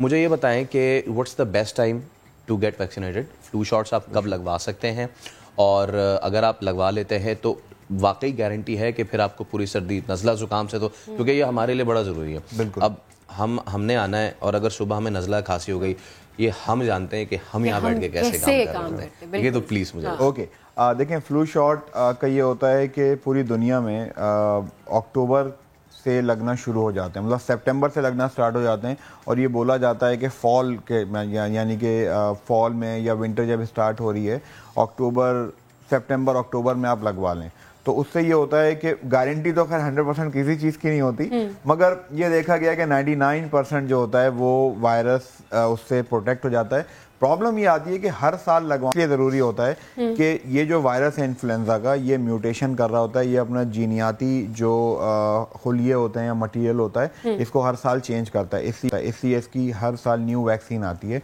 जो सितंबर अक्टूबर में अगर आप लगवा लें तो 99% आपको नज़ला, बुखार और ये सारे प्रॉब्लम नहीं होंगे, नई प्रॉब्लम्स होते। अच्छा सर, ओवरऑल जो एक जनरली अब जिस तरीके से हम ओमिक्रॉन की बात कर रहे हैं, फ्लू शॉट की बात कर रहे हैं, या फिर कोरोना की ऑब्वियसली हम एक प्रोसेस से गुजर रहे हैं, इसमें हम रह रहे हैं, अब आदत भी हमें हो गई है ओवरऑल, तो सर इस हवाले से मजीद कुछ एक वन लाइनर दे दीजिए कि ये आपने प्रिकॉशंस रखनी है ओवरऑल थ्रू आउट दी है।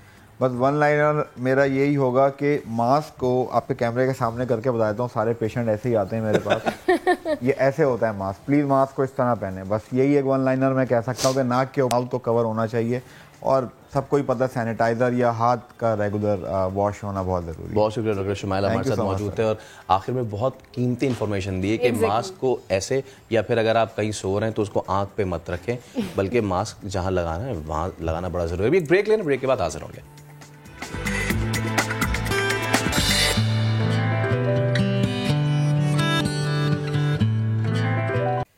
Welcome back now. तो एक अहम टॉपिक के ऊपर हम गुफ्तगू करने जा रहे हैं। कराची में डकैत कातिल बन गए। कश्मीर रोड पर घर के दरवाजे पर डकैत ने नौजवान की जान ले ली और मकतूल शाहरुख का 2 रोज कबल ही वलीमा हुआ था। अब कैसे बताएं कि वो माएँ जो बच्चों को जवान करती हैं इस शहर में, उनकी आंखों के सामने जब उनका बच्चा उनसे छीन लिया जाए तो क्या गुजरती है। मकतूल को माँ और बहन के सामने फायरिंग करके कत्ल किया गया है।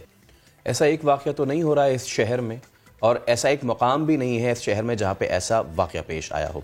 60 हॉट स्पॉट्स, 60 ऐसे मकामात हैं जो स्ट्रीट क्रिमिनल्स के लिए जन्नत बन गए हैं।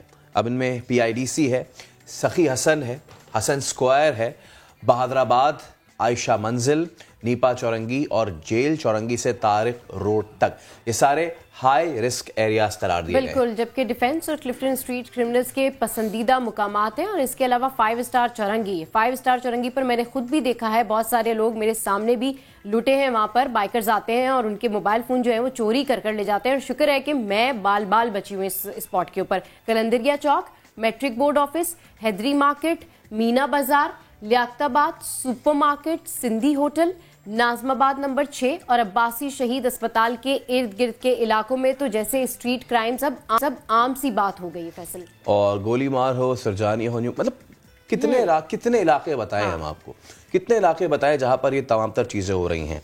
अब सितम ज़रीफ़ी ये है, जुल्म बलाए जुल्म ये है कि ये आते हैं, छीनते हैं और अगर हल्की सी मज़ाहमत होती है तो गोली मारने से दरेग नहीं करते हैं।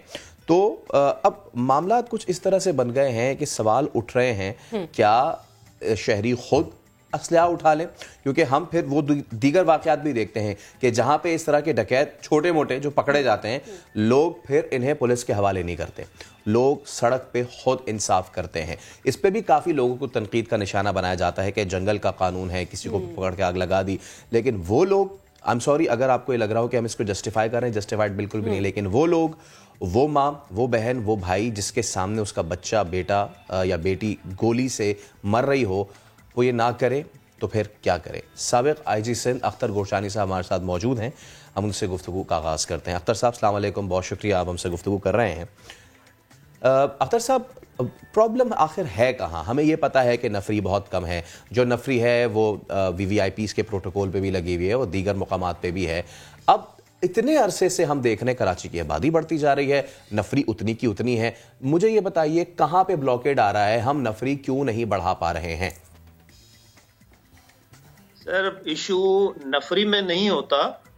पुलिसिंग का बुनियादी असूल ये है कि पुलिस लोकल होनी चाहिए। और कराची की मुसीबत ये है कि यहाँ आप देखें, पुलिस का 40% जो हिस्सा है वो बाहर से आया हुआ है। कोई सूबा KPK से आया हुआ है, कोई पंजाब से लोग आए हुए हैं, कोई बलूचिस्तान से आए हुए हैं। तो जब तक मकामी पुलिस 100% मकामी नहीं होगी, ना उनको हालात से वो पूरी तरह।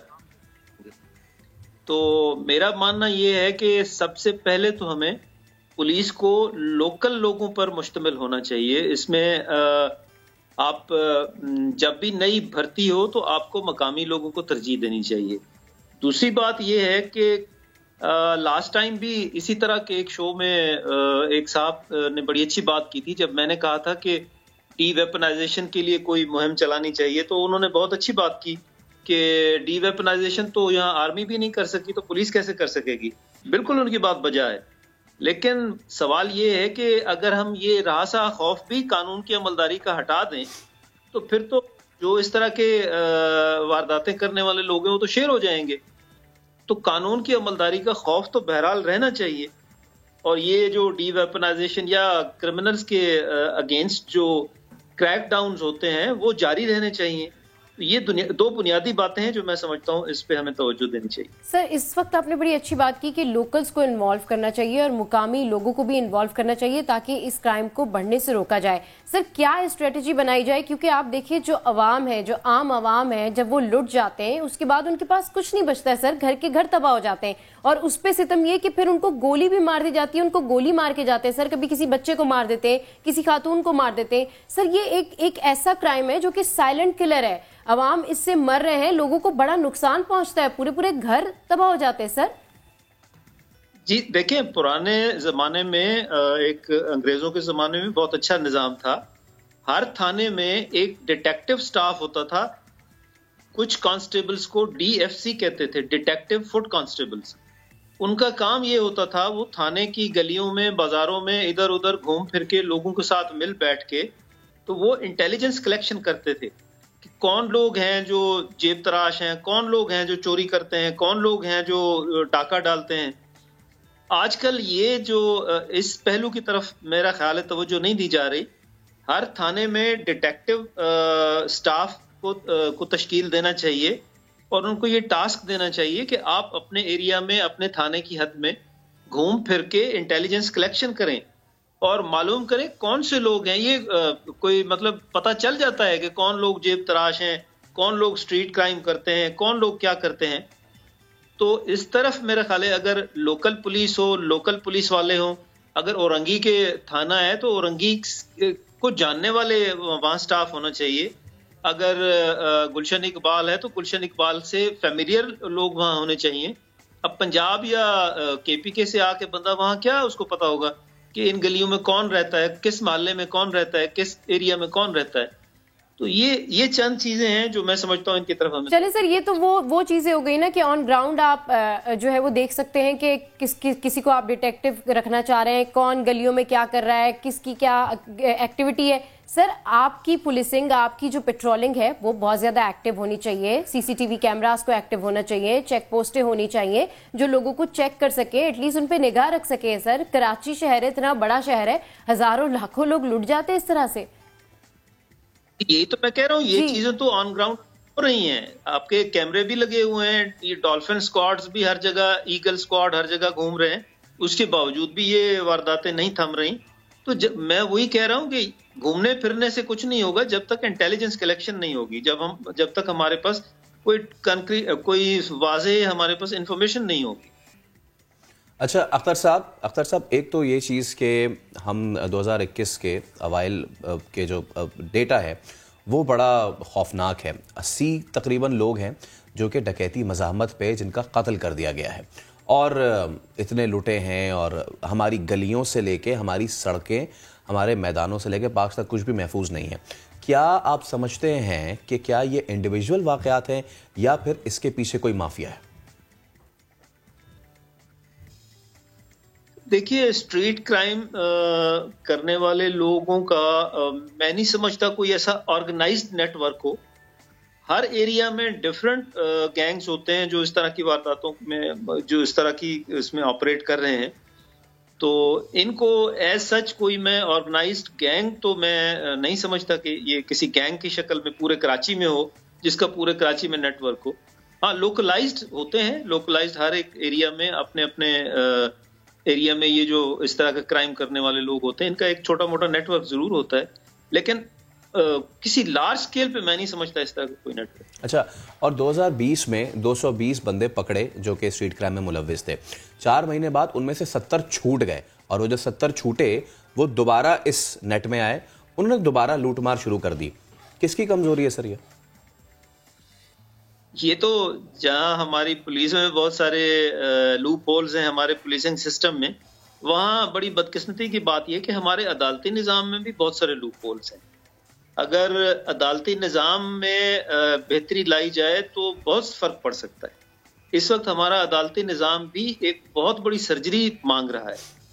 आप देखें, कोर्ट्स की तादाद कम है, कोर्ट्स में जो पुराना सिस्टम है कि वो स्टीरियोटाइप गवाह बुलाते हैं, फिर उनके बयान हो रहे हैं। आप देखें, अब उस्मान मिर्जा जैसे केस में भी वो उन्होंने जाके स्टेटमेंट दे दिया कि जी ये तो पुलिस ने बनाया है, हमने तो इस्लामाबाद में तो हमने तो कुछ नहीं किया। और अब ऐन मुमकिन है कि उस्मान मिर्जा साहब भी किसी दिन क्लीन चिट लेके तो इस्लामाबाद में घूम रहे होंगे। अच्छा सर, ये बताइएगा कि कराची में हम देखते थे कि पहले जो है वो गार्ड्स थे गलियों में बहुत ज्यादा, अब वो सिक्योरिटी गार्ड्स जो हैं वो नजर नहीं आते हैं, बैरियर्स तो भी जी बिल्कुल, मतलब बैरियर नहीं होते बिल्कुल ऑब्वियसली। तो सर ये जो बैरियर्स हैं, अब ये बैरियर्स जो हैं ये हटा दिए गए हैं, इस वजह से भी गली मोहल्लों में जो वारदातें हैं वो ज्यादा बढ़ गई हैं, घरों तक पहुंच गई हैं वारदातें। पहले हम देखते थे कि दुकानों की तरफ थे, अब जो बैरियर्स वगैरह हैं वो हटा दिए गए। जी, बैरियर्स का मेरा ख्याल है हटने से भी शायद इतना फर्क नहीं पड़ेगा जितना इफेक्टिव अगर आपकी कैमरा हो तो ये कमी बहुत हद तक पूरी हो सकती है। लेकिन वैसे मैं समझता हूं कि हर मोहल्ले में एक चौकीदारा सिस्टम जरूर होना चाहिए। जी अच्छा सर, ये जो सीसीटीवी कैमरास वगैरह होते हैं ये क्यों हमारे इतने एक्टिव नहीं होते? फुटेज तो हमारे पास आ जाती है, फिर उसके बाद क्यों नहीं इंस्टेंट रिएक्शन होता, क्यों नहीं पकड़ लिया जाता? सर ये किस लिए होते सीसीटीवी कैमरास? नादरा का ओवरऑल डेटाबेस है हमारे पास सर, हमें तो फौरन पकड़ लेना चाहिए इनको। देखिए जी, एक दफा तो जब प्रेशर पड़ता है गवर्नमेंट्स पे, इस तरह का क्राइम बढ़ने लगता है, तो एक दफा तो वो फंड्स कहीं ना कहीं से अरेंज करके CCTV का कैमरास का निज़ाम जो है वो इन प्लेस कर दिया जाता है, लेकिन मुसीबत ये है कि हम एक दफा कोई काम करके फिर भूल जाते हैं, फिर हमें ये अंदाजा रहता है कि हमने इसकी मेंटेनेंस भी करनी है। वो कैमरे खराब पड़े रहेंगे, वो बार बार वहां से कंट्रोल रूम से लिखते रहेंगे कि जी इतने फंड्स चाहिए, ये कैमरा खराब है, उस गली में कैमरा खराब है, इस पॉइंट पे कैमरा खराब, फिर वो 6-6 महीने तक उनकी तरफ कोई तवज्जो नहीं करता। तो वो हम एक चीज लगाने में भी जल्दी करते हैं, फिर उसको भुलाने में भी जल्दी करते हैं। अच्छा, आखिर में मुझे शॉर्टली ये बताइएगा, कराची में जो पुरानी तर्ज रिहाइश थी, गली मोहल्लों में लोग एक दूसरे को जानते थे, चौकीदारी निज़ाम भी होता था, और नहीं होते थे चौकीदार तो लड़के मोहल्ले कमेटी खुद होती थी। अब कराची की डेमोग्राफी चेंज हो रही है, बड़े बड़े घरों में बराबर वाले को नहीं पता कि इस घर में क्या हो रहा है। क्या ये भी एक फैक्टर है कि ये चीज़ें बढ़ रही हैं, वारदातें बढ़ रही हैं? आई मीन गुलिस्तान जौहर में कोई भी आता है और बाज़ाब्ता प्लानिंग के साथ आता है। एक बंदा आया, उसने 8 सेकंड में, मेरे पास फुटेज पड़ी है मेरे घर की CCTV, 8 सेकंड में उसने बोनेट खोल के बैटरी निकाली है, सामने से रक्षा वाला है, उसमें बैठा है और वो चलता बना है। तो मेरे ख्याल से कराची के शहरियों, रिहायशियों को भी अब थोड़ी सी कमर बांधनी पड़ेगी इस मामले में। जी बिल्कुल, आप सही कहते हैं, लेकिन इसका हल इस तरह से निकाला जा सकता है कि अब अगर ये मोहल्ले की शक्ल नहीं है तो गुलिस्तान जौहर हो या कोई भी रेजिडेंशियल कॉलोनी हो, तो एटलीस्ट उसका स्ट्रीट के अंदर तो हम हमारे पास सब वॉचमैन भी होते हैं, तो उन सब का आप एक कलेक्टिव कोई रिस्पॉन्सिबिलिटी दे दें कि आज इस पूरी स्ट्रीट में इस बंदे ने घूमना फिरना है, कल को दूसरे ने करना है, तो मेरा ख्याल है मैनेज हो सकता है।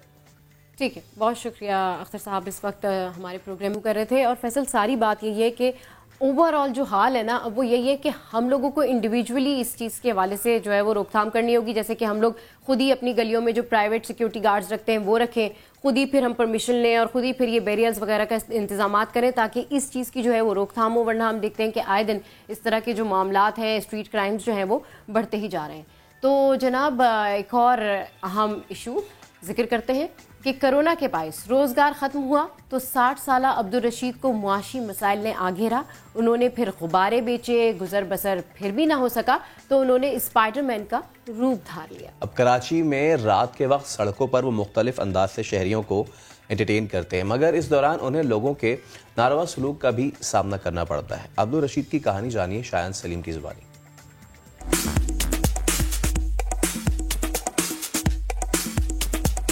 जिसने मेरे को ये लेके दिया तो उसने फिर मेरे को 2 मरतबा 3 मरतबा ये फ़िल्म दिखाई।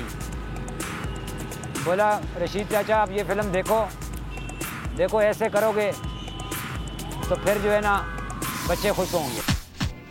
Hello brother how are you, hello how are you, hello brother how are you. अब वो मेरे को समझाता रहता है, बस जितना मेरे को समझ आता है मैं उतना करता हूँ। हेलो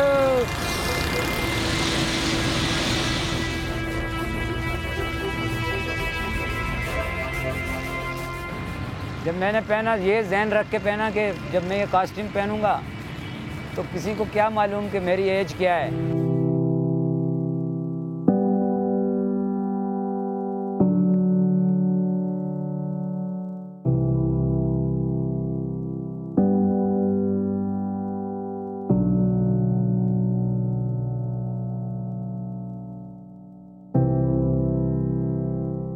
उम्र मेरी कितनी है, अब लोग तो यही समझ रहे हैं कि मैं यंग लड़का का कोई खड़ा है।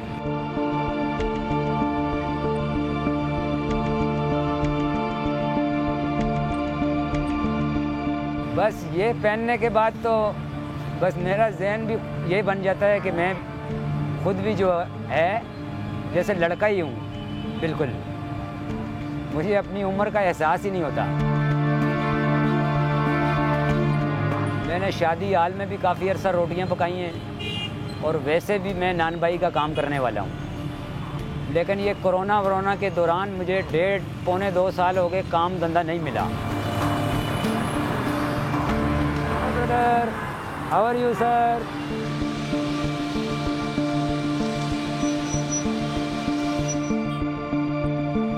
Hello how are you. अरे वो छोटे को देखो, जब गुब्बारे बेच रहा था तो उसमें भी यही था कि सर्किट चल जाता था। अभी उसमें 300-400 या 500 में बंदा क्या बचाएगा और क्या खाएगा। तो फिर मैंने ये कास्ट्यूम जब लिया तो चलो इसमें थोड़ा बहुत गुजारा हो जाता है। 8-10 दिन छुट्टी की हुई थी, आज दूसरा दिन है निकला हूँ मैं। ठंड में नहीं निकला इतने दिन, मैंने बोला बीमार हो जाऊँगा, तो इसलिए मैं सर्दी में छुट्टी की हुई थी। बंदा बाइक वाला वो रोज़ाना जो है गाली दे के वहाँ से गुजर रहा था, डेली जब भी मैं खड़ा होता था। जब वो गाली दे के जाता था मेरे को सबसे ज़्यादा गुस्सा आता था उसके ऊपर। छेड़छाड़ी करना वो कोई मसला नहीं, क्यों कि लोग तो ये समझते हैं ये यंग लड़का है, वो छेड़छाड़ी करते हैं।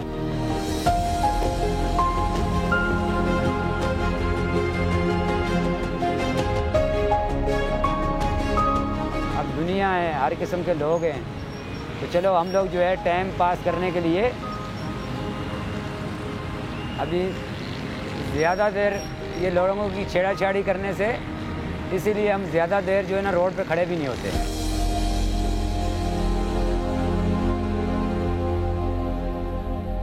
जिंदगी की तगदौ में इंसान को जीने के लिए क्या कुछ नहीं करना पड़ता। अब्दुल रशीद के ज़मीर ने भीख मांगने को गवारा नहीं समझा, उन्होंने स्पाइडरमैन का रूप धारा। इस तरह वो लोगों के चेहरों पर मुस्कुराहटें बिखेरते हैं, 2-4 पैसे बना लेते हैं, यही इनकी जिंदगी का गुजर बसर है।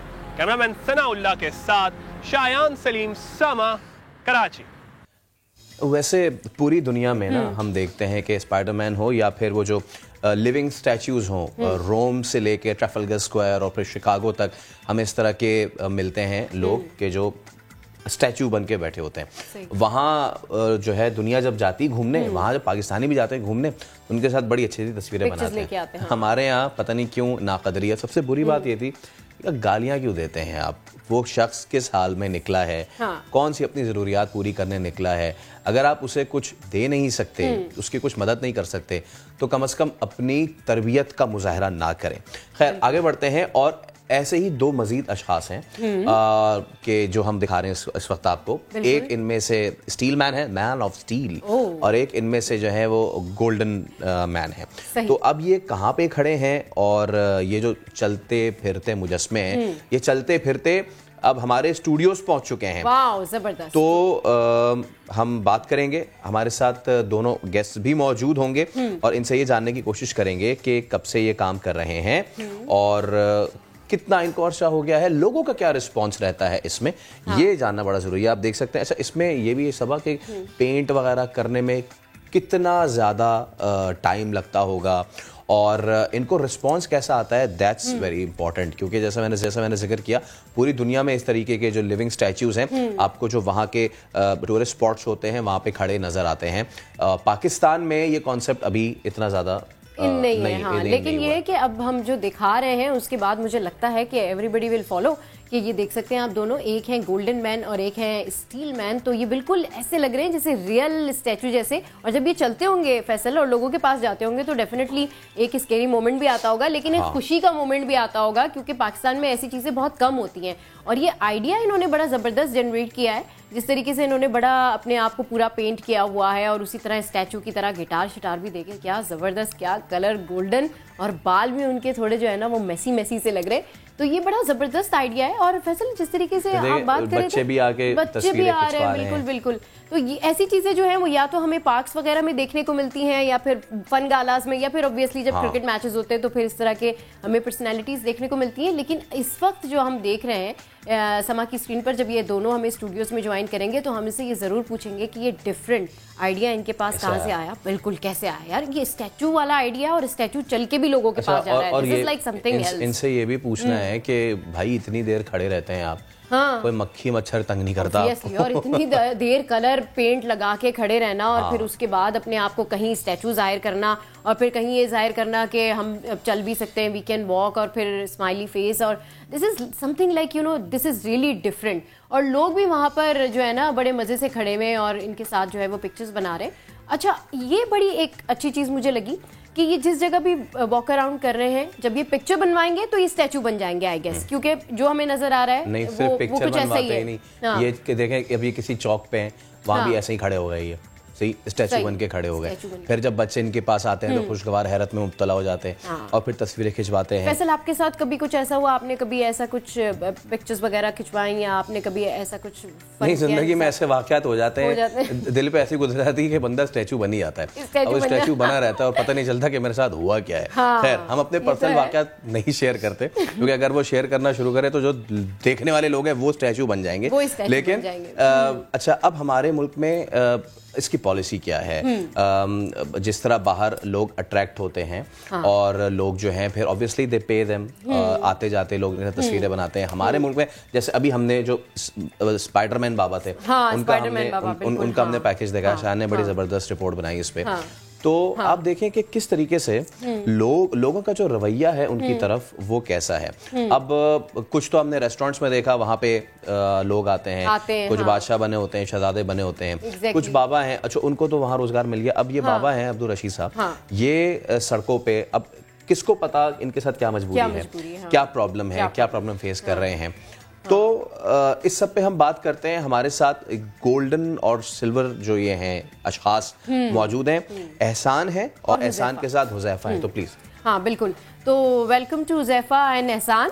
बहुत खुशी हुई कि आप हमारे प्रोग्राम नया दिन में आए। सबसे पहले तो हमें ये बताइए कि ये जो आइडिया है, ये डिफरेंट जो आइडिया है, ये आपके जहनों में कैसे आया, कैसे आपने जो है ये आइडिया सोचा और आपने कहा बस इसको इम्प्लीमेंट करना है और ये काम करना? जी अच्छा, मैं असल में इधर आया था काम ढूंढने के लिए इस्लामाबाद में, तो मुझे काम नहीं मिला, तो बड़ी जगह गया तो मेरे पास NIC कार्ड भी नहीं था। तो कोशिश मेरी थी यार मैं अभी आया हूँ, किस तरह वापसी जाऊँ, पीछे मेरे माँ हैं, बहनें हैं और भाई भी हैं मेरे, अभी जिम्मेदारी मेरे पर थी, तो मैं क्या करता, मजबूरन मैंने तो टिकटॉक में मेरी कज़न जो है वो टिकटॉक देख रही थी, इधर में रहते ना, तो मैंने उसको बोला मोबाइल दें मुझे, मैं देखता हूँ। तो मैंने देखा एक इंडियन स्टैचू है, वो टिकटॉक पे अपने आप को ऐसे पेंट करके खड़ा हो जाता है, तो लोग उसके बाद आते हैं, तस्वीरें खिंचाते हैं, वीडियो बनाते हैं। मैंने सोचा क्यों ना मैं भी ये काम करूँ। जैसे मैंने ये काम किया माशाल्लाह, तो इसी बॉक्स में नीचे रखता हूँ, तो इसी में मेरे को मतलब यहाँ की आवाम भी बहुत अच्छी है इस्लामाबाद की। मैं पहले सलाम उनको करना चाहता हूँ जो मेरा कोई जानता ही नहीं था, वहाँ से कहाँ तक पहुँचा दिया, और आज मेरे 1 लाख फॉलोवर हो चुके हैं। मुझे इस बात की भी खुशी है। तो ये भाई जो है इनका भी मैं आपको तारुफ कराता हूँ। ये मैं कराची में गया तो ये मतलब घर से गुस्सा होके आ गया था, घर से लड़ के आया था, तो मैंने इसकी हालत देखी, तो मैंने बोला यार अभी तू इधर रहेगा, पता नहीं नशे पे लग जाएगा या किस पे। मैं मानता हूँ मैंने एक गलती की, इसके माँ बाप को मैंने नहीं बताया, तो इसको मैं जैसे इधर अपने पास ले आया, इधर खड़ा किया, तो फिर यहाँ से जो पैसे आने लगे, मैंने सोचा यार अब इसके माँ बाप को बताना चाहिए कि मैं इसको लेके आऊँ। जैसे मैंने इसके अम्मी अबू को बताया बात की, तो इसके अम्मी अबू बहुत खुश हुए, कह रहा हमारा बेटा अच्छा हुआ तेरे हाथ में आया, कल पर तो किसी की चोरी करता या नशे पे लगता, गलत रास्ते पे लगता तो बहुत गलत होता हमारे, फिर हमारा इनाम बदनाम। आज ये इधर खड़ा हुआ है, आप खुद इनसे बात कर सकते हैं। मुझे तो बड़ी खुशी है कि मैंने भी अच्छा काम किया और आगे भी मैंने पहुँचाया। अच्छा, एहसान भी यही कहना चाहता हूँ कि हो सके आप कोई मजबूर है उसकी मजबूरी का फायदा ना उठाएं, उल्टा उसको ऐसी जगह पहुंचाएं। एहसान बात करें जी, एहसान आपका ताल्लुक कहाँ से है और हुज़ैफा आपका ताल्लुक कहाँ से, कौन से शहरों से आप दोनों आए हैं?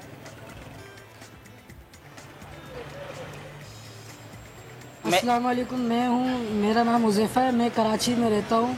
तो मैंने इनकी भाई की वीडियो देखी थी यूट्यूब पे ना, तो मेरे को अच्छा लगा, मैंने इनसे बात करी, मैंने बोला मुझे भी थोड़ा सा अपने साथ रखेंगे, तो कराची से फिर मैं इनके साथ। तो मेरा ताल्लुक है साइंस पीर जजीरे से, मनोड़ी वाली साइड है, साइंस पीर जजीरा है, उधर से मेरा छोटा सा गाँव है, उसमें मैं रहता हूँ, तो वहाँ से मेरा ताल्लुक लगता है। यार एहसान, आप सेंस पिट से यहाँ इस्लामाबाद आए हुए हैं, मतलब इतनी दूर।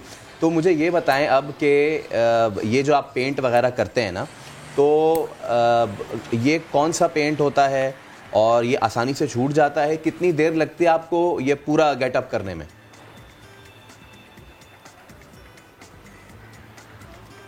असल में ये जो पेंट होता है जब लगाते हैं चेहरे पे जलन होती है, जलन भी होती है और थकन भी होती है। जब हम खड़े रहते हैं एक जगह बहुत थकन होती है, पर हमने हार नहीं मानी। जिस तरह मैंने कि इसको मैं जब लाया हूँ तो मैंने सोचा कि ये हार मान जाएगा, इसकी भी हिम्मत है, मेरे साथ जम के खड़ा हो रहा है। तो अभी हार हमने माननी नहीं है। अभी हम फेसबुक पेज चला रहे हैं, मेरा जो गोल्डन मैन ऑफ इस्लामाबाद के नाम से मैंने फेसबुक पेज बनाया हुआ है। तो मैं कोशिश कर रहा हूँ मजीद इसी को बढ़ाऊँ। अभी जो हो रहा है ये बॉक्स वाले तो कम हो चुके हैं, तो इसी मेरे को अभी बड़ी बड़ी कंपनियां राब्ता कर रही हैं, जैसे जैस कंपनी हो गई, इस्लामाबाद टी हो गई, वाओ दैट्स रियली ग्रेट। मुख्तलिफ पेज पे राब्ता कर रहे हैं कि हमारी एडवर्टाइजिंग करवाएं। तो जी अच्छा, इसी तरह माशाल्लाह आपकी दुआओं से और ऊपर जाएंगे। बिल्कुल, हम तो चाहते हैं कि आप दोनों इस डिफरेंट आइडियाज के साथ बहुत ज्यादा तरक्की करें। अच्छा ये बताइएगा हुज़ैफा कि आपको कैसा रिस्पांस मिलता है अवाम का, कैसा लगता है अब आपको? अब आप इसको परमानेंट अपना काम बनाने जा रहे हैं, क्योंकि आप कह रहे हैं आपको बड़ी ऑफर शफर भी आ रही है।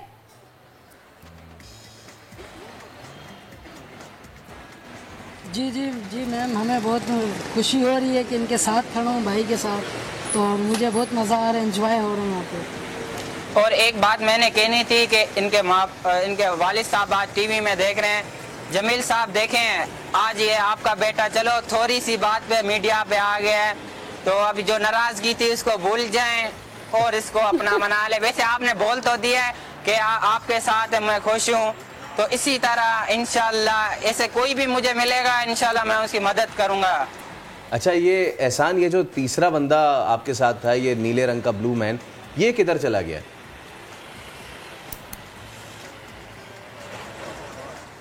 ये असल में मैं इन दो को लाया था, वो उसको मजा नहीं आया, कह रहा यार मेरे से ये काम नहीं होता, फिर मैं इसको कराची वापसी भेज दिया। क्यों, किसी से हम जबरदस्ती नहीं कर सकते। वो जाना था, मैंने उसको किराया दे दिया, मैंने बोला तो चला आया, जहाँ से आया उधर वापसी वो चला गया, उसको चले ठीक है। एहसान और हुज़ैफा आपका बहुत शुक्रिया। और कराची से आप ताल्लुक़ रखते हैं, जाके आप ये जो है अपना काम कर रहे हैं, और छोटा बड़ा कोई काम नहीं होता, सिर्फ ये कि हलाल रोज़ी आप कमा रहे हैं, and that's the best thing. अभी एक ब्रेक ले रहे हैं।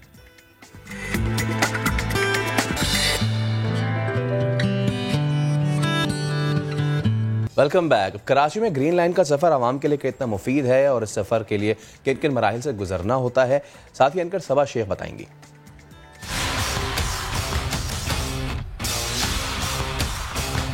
कॉलेज से वापस जा रहे हैं तो चिंची का सफ़र कैसा लगता है यार? थके हुए सुबह से कॉलेज से वापस जा रहे हो, चिंची में बैठे हुए हो, कैसा सफ़र है इस चिंची का? चिंची का यहाँ से तो वहाँ तक ही जाते हैं, 10 मिनट का सफ़र है, तो ज़्यादा इतना नहीं पता चलता। अब तो ग्रीन लाइन भी चल गई है ना? जी। तो मतलब क्या परेशानी नहीं होती? हो इतनी नहीं होती, सही है। आदत हो गई है अब। चंची है, ये धूल है, मिट्टी है, रुक रही है, स्पेसिंग नहीं है, कोरोना के भी दिन है, तो ट्रैवलिंग में बड़ी परेशानी नहीं होती? बहुत ज़्यादा परेशानी होती है, क्या करें, गाड़ियाँ नहीं चली है, गाड़ी वाले भी पैसे ज़्यादा लेते हैं, ये भी पैसे ज़्यादा लेते हैं। अब गाड़ियाँ कम है, 4 नंबर तो बहुत ज़्यादा कम है, आधा 2 घंटे खड़े रहो जब भी नहीं आती है। अब इसकी मजबूरी में इसमें जाना पड़ता है, ये 70 रुपये लेती हैं। आप क्या कहें? मैं तो यही कहूँगी कि इस वक्त बहुत बुरा हाल है लोगों का। प्राइवेट स्कूल वाले टीचरों को, पेरेंट्स से फीसें लेते हैं, टीचरों को तनख्वाही नहीं देते, जून जुलाई नहीं देते। गैस से परेशानी है, खाने पीने से परेशानी है, हर चीज़ की परेशानी है। इमरान ने जो कहा है वो तो करते हैं, इमरान जो कह रहे हैं वो तो करते ही नहीं है, वो बिल्कुल भी कोई सहूलत नहीं है हम गरीबों जैसों के लिए। राशन का कहा है, ग्रीन लाइन आ गई है ना, अब ग्रीन लाइन में क्यों नहीं सफर कर रहे? ग्रीन लाइन ये है कि वहाँ से पहले हम अपने घर से है ना नुमाइश आएंगे 20 रुपए दे के, 55-60 रुपए वो लेंगी, फिर वो हमारी मंजिल पे नहीं उतारेंगी, फिर हम उनके उस पर उतर के फिर हम रिक्शा लेंगे, फिर हम अपने घर जाएंगे। तो ग्रीन लाइन का कोई फायदा किसी को भी नहीं है।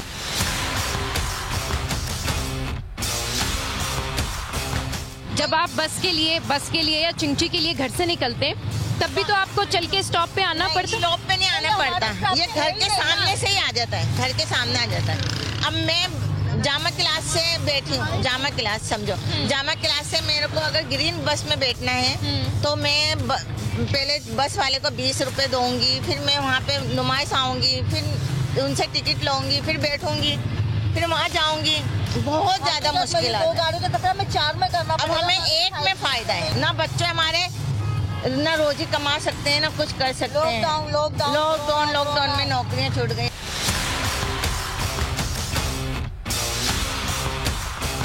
आप लोग क्या कहते हैं, चिंची का सफर, ग्रीन लाइन आ गई है, कुछ बेहतरी नहीं आई? काफ़ी बेहतरी आई है, स्पेशली कॉलेज और यूनिवर्सिटीज़ के स्टूडेंट्स के लिए हमारे लिए बेहतरी हो गई है।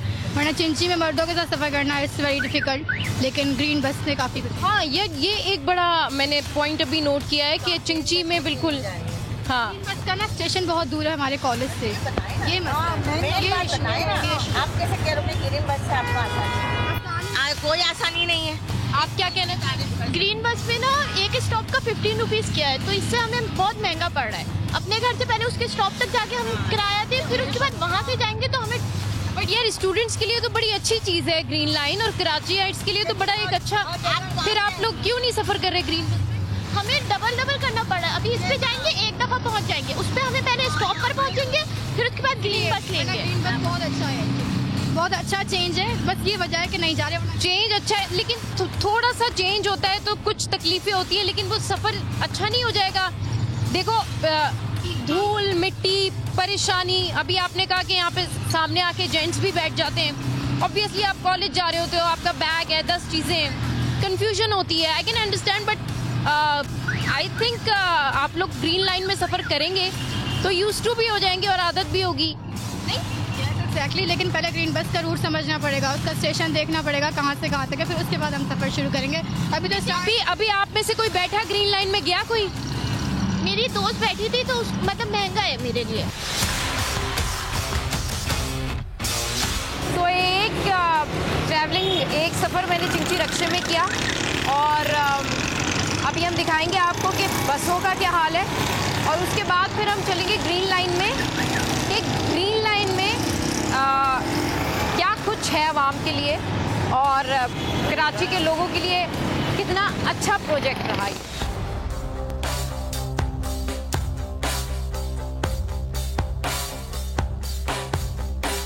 बस का वेट कर रही हूँ मैं यहाँ पे।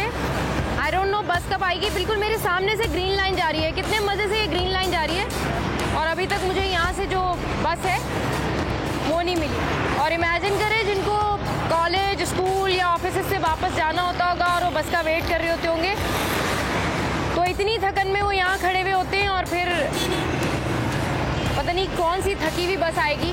और ये कई लोग भी हैं जो यहाँ पे देख देख के जाते हैं। ये देखें आपके सामने, अभी ये भी एक बहुत बड़ा इशू है यहाँ। ये देखें, ये ट्रक वाले भाई भी बिला वजह रुकेंगे यहाँ पे। ये देखें, ये देखें, ये देखें, इनका काम नहीं है, ये बिला वजह रुके हैं यहाँ। ये भी बिला वजह रुकेंगे यहाँ। बस स्टॉप के हालात ये हैं।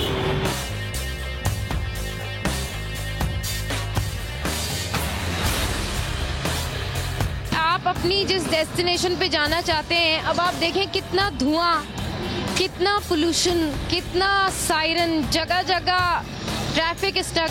तो आपको नहीं लगता कि ग्रीन लाइन एक बेहतरीन प्रोजेक्ट है? अगर हो सकता है तो गवर्नमेंट चाहे तो कर सकती है। ग्रीन लाइन चल गई है, आपको नहीं मालूम? लेकिन बेटा वो तो नुमाइश से और सरजानी चली है। अब हम रहते कोरंगी में हैं, लांडी में हैं, तो अब यहाँ कहाँ है ग्रीन बस, ये बताएं आप। हमें जाना सदर है, जाना हमें वहाँ है। ये बताइए बसों और चिंची का सफर कैसा होता है? सही लगता है, हम लोगों को आदत है भाई।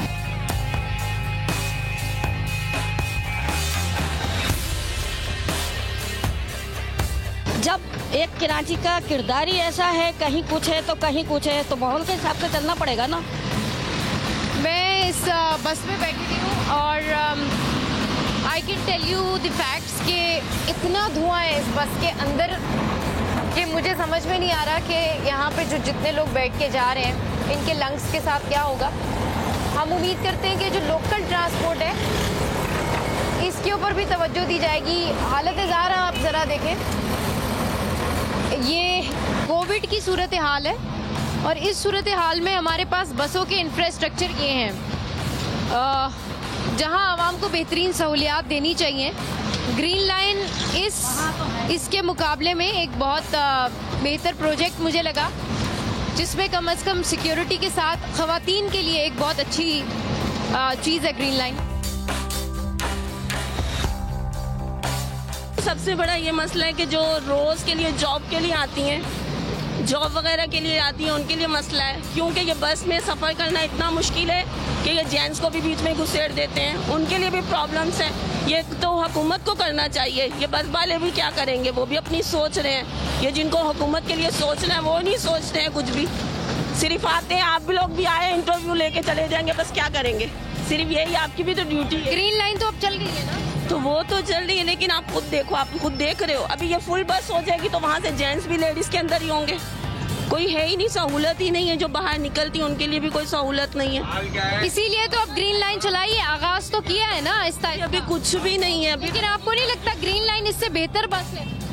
अभी तक तो मुझे नहीं कुछ भी लगा, मैंने देखूंगी। लेकिन आपने ग्रीन लाइन में सफर किया? अभी तो आप जरूर कीजिए, उसके बाद आपको खुद फर्क पता चलेगा कि ग्रीन लाइन कितनी बेहतर बस। अच्छा, मैं करूंगी तो फिर। ये जो आपकी शिकायतें है ना कि धुआं, पोल्यूशन या जगह नहीं होती, बस भर जाती है, ऐसा उसमें कुछ नहीं है। इसी के यहाँ ये सबसे ज्यादा तो ये प्रॉब्लम से जो निकलने वाला इंसान है, जॉब पे जाने वाला है, उनके लिए बहुत प्रॉब्लम। सिंध गवर्नमेंट से क्या कहेंगी आप? मैं उनसे क्या कह सकती हूँ, इतने लोगों ने कहा, उनकी नहीं सुनी तो हमारी क्या सुनेंगे वो। सही है, वो सब बोल रहे हैं, सब चिल्ला रहे हैं, उनकी नहीं सुनेंगे, हमारी सुनेंगे।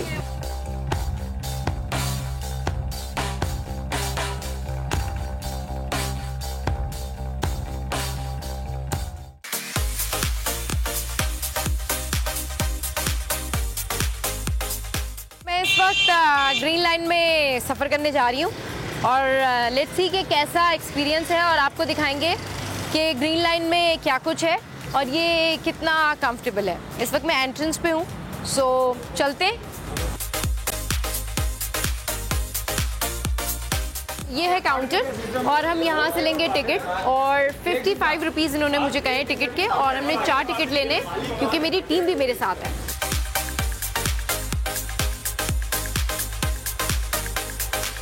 अच्छा जी, ये यहाँ पे रूट नेम लिखे हुए, इन्होंने डिफाइन किए हुए रूट नेम्स, और इन्होंने लिखा है नुमाइश अब्दुल्ला चौक, और ये जो बस है इसका अराइवल 3 मिनट्स में, और नुमाइश से अब्दुल्ला चौक अगेन रूट 1 ये 5 मिनट्स में।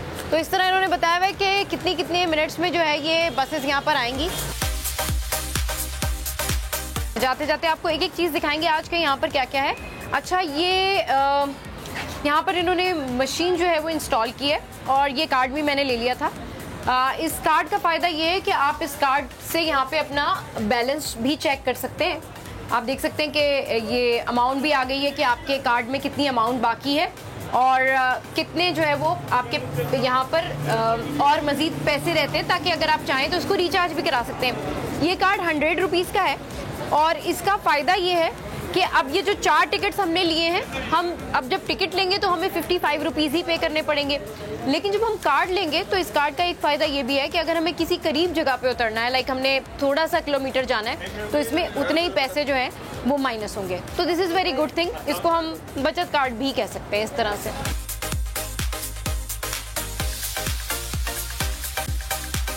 सारे प्रोसीजर कंप्लीट हो गए। Now we are going inside green line.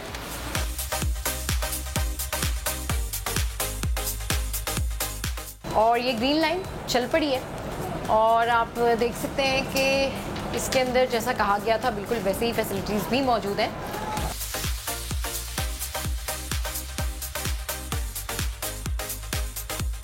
Right now I am in green line बस, और मैं इस ग्रीन लाइन बस में हूँ, और it's a new experience and it's really good. ये अपने पॉइंट पे जहाँ रुकी थी वहाँ से ये चल रही है, और ये देख सकते हैं आप लोग कि यहाँ पे और लोग भी हैं डेफिनेटली जो कि इस बस में बैठेंगे। ये देखिए आप, कितने सारे स्टूडेंट्स जो हैं वो आ रहे हैं और बड़े मज़े से और सुकून से बैठ के जाएंगे ऑब्वियसली। तो जनाब ग्रीन लाइन चल पड़ी है, और अल्लाह करे कि ये चलती ही रहे। और ये हम ऑलमोस्ट सुरजानी का जो स्टॉप है वहाँ से इसमें बैठे हैं, और इसकी जर्नी जो है वो आज हम कवर करने जा रहे हैं और आपको दिखाने जा रहे हैं कि इसका सफ़र जो है वो कितना इंटरेस्टिंग है और कितना इंटरेस्टिंग नहीं है।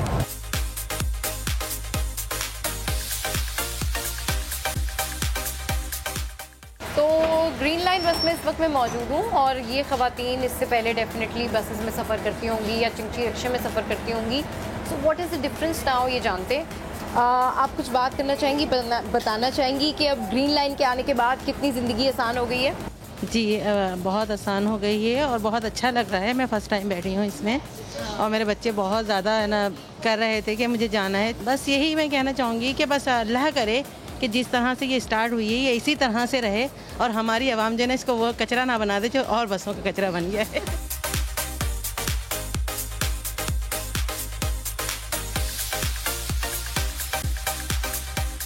ग्रीन लाइन में सफ़र करना कैसा लग रहा है?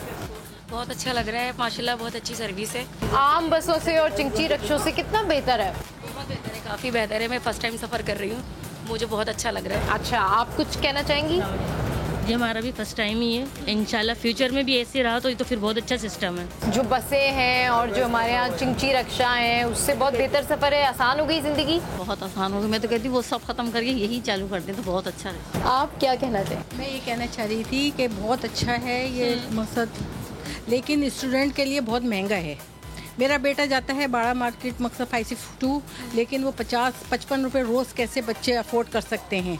हम जैसे सरजानी इसके लिए इन्होंने कार्ड दिया हुआ है? नहीं, कार्ड दिया हुआ है लेकिन वो कार्ड कितने दिन का है, लेकिन बच्चों के लिए तो थोड़ा सा कम करना चाहिए ना। अब देखें आप, सरजानी का इलाका है तो सरजानी में तो कोई अमीर नहीं रहते, सारे गरीब लोग रहते हैं, तो बच्चों के लिए सहूलत हो जाएगी जो जाते हैं ना दूर दूर। चले लेकिन वैसे बस और चिंची बहुत अच्छी है, चिंचियों से तो बहुत बेहतर है हम जैसों के लिए, बुड्ढों के लिए, इसलिए कि वहाँ बहुत धक्के और इतने गड्ढे, ये है कि अल्लाह का शुक्र है बहुत अच्छी है।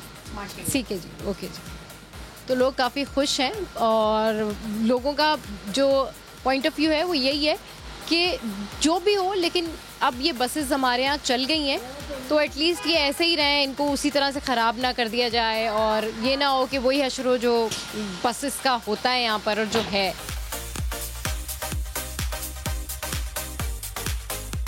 तो हम आ गए हैं ग्रीन लाइन में ट्रैवल करके और ये गेट नंबर 3 है और बहुत ज़्यादा आरामदेह सफ़र रहा और बिल्कुल भी किसी किस्म की कोई कन्फ्यूजन नहीं थी। For ladies, specially for ladies it's a best travelling कि आप ग्रीन लाइन में सफ़र करें और ये एक अच्छा एक्सपीरियंस था।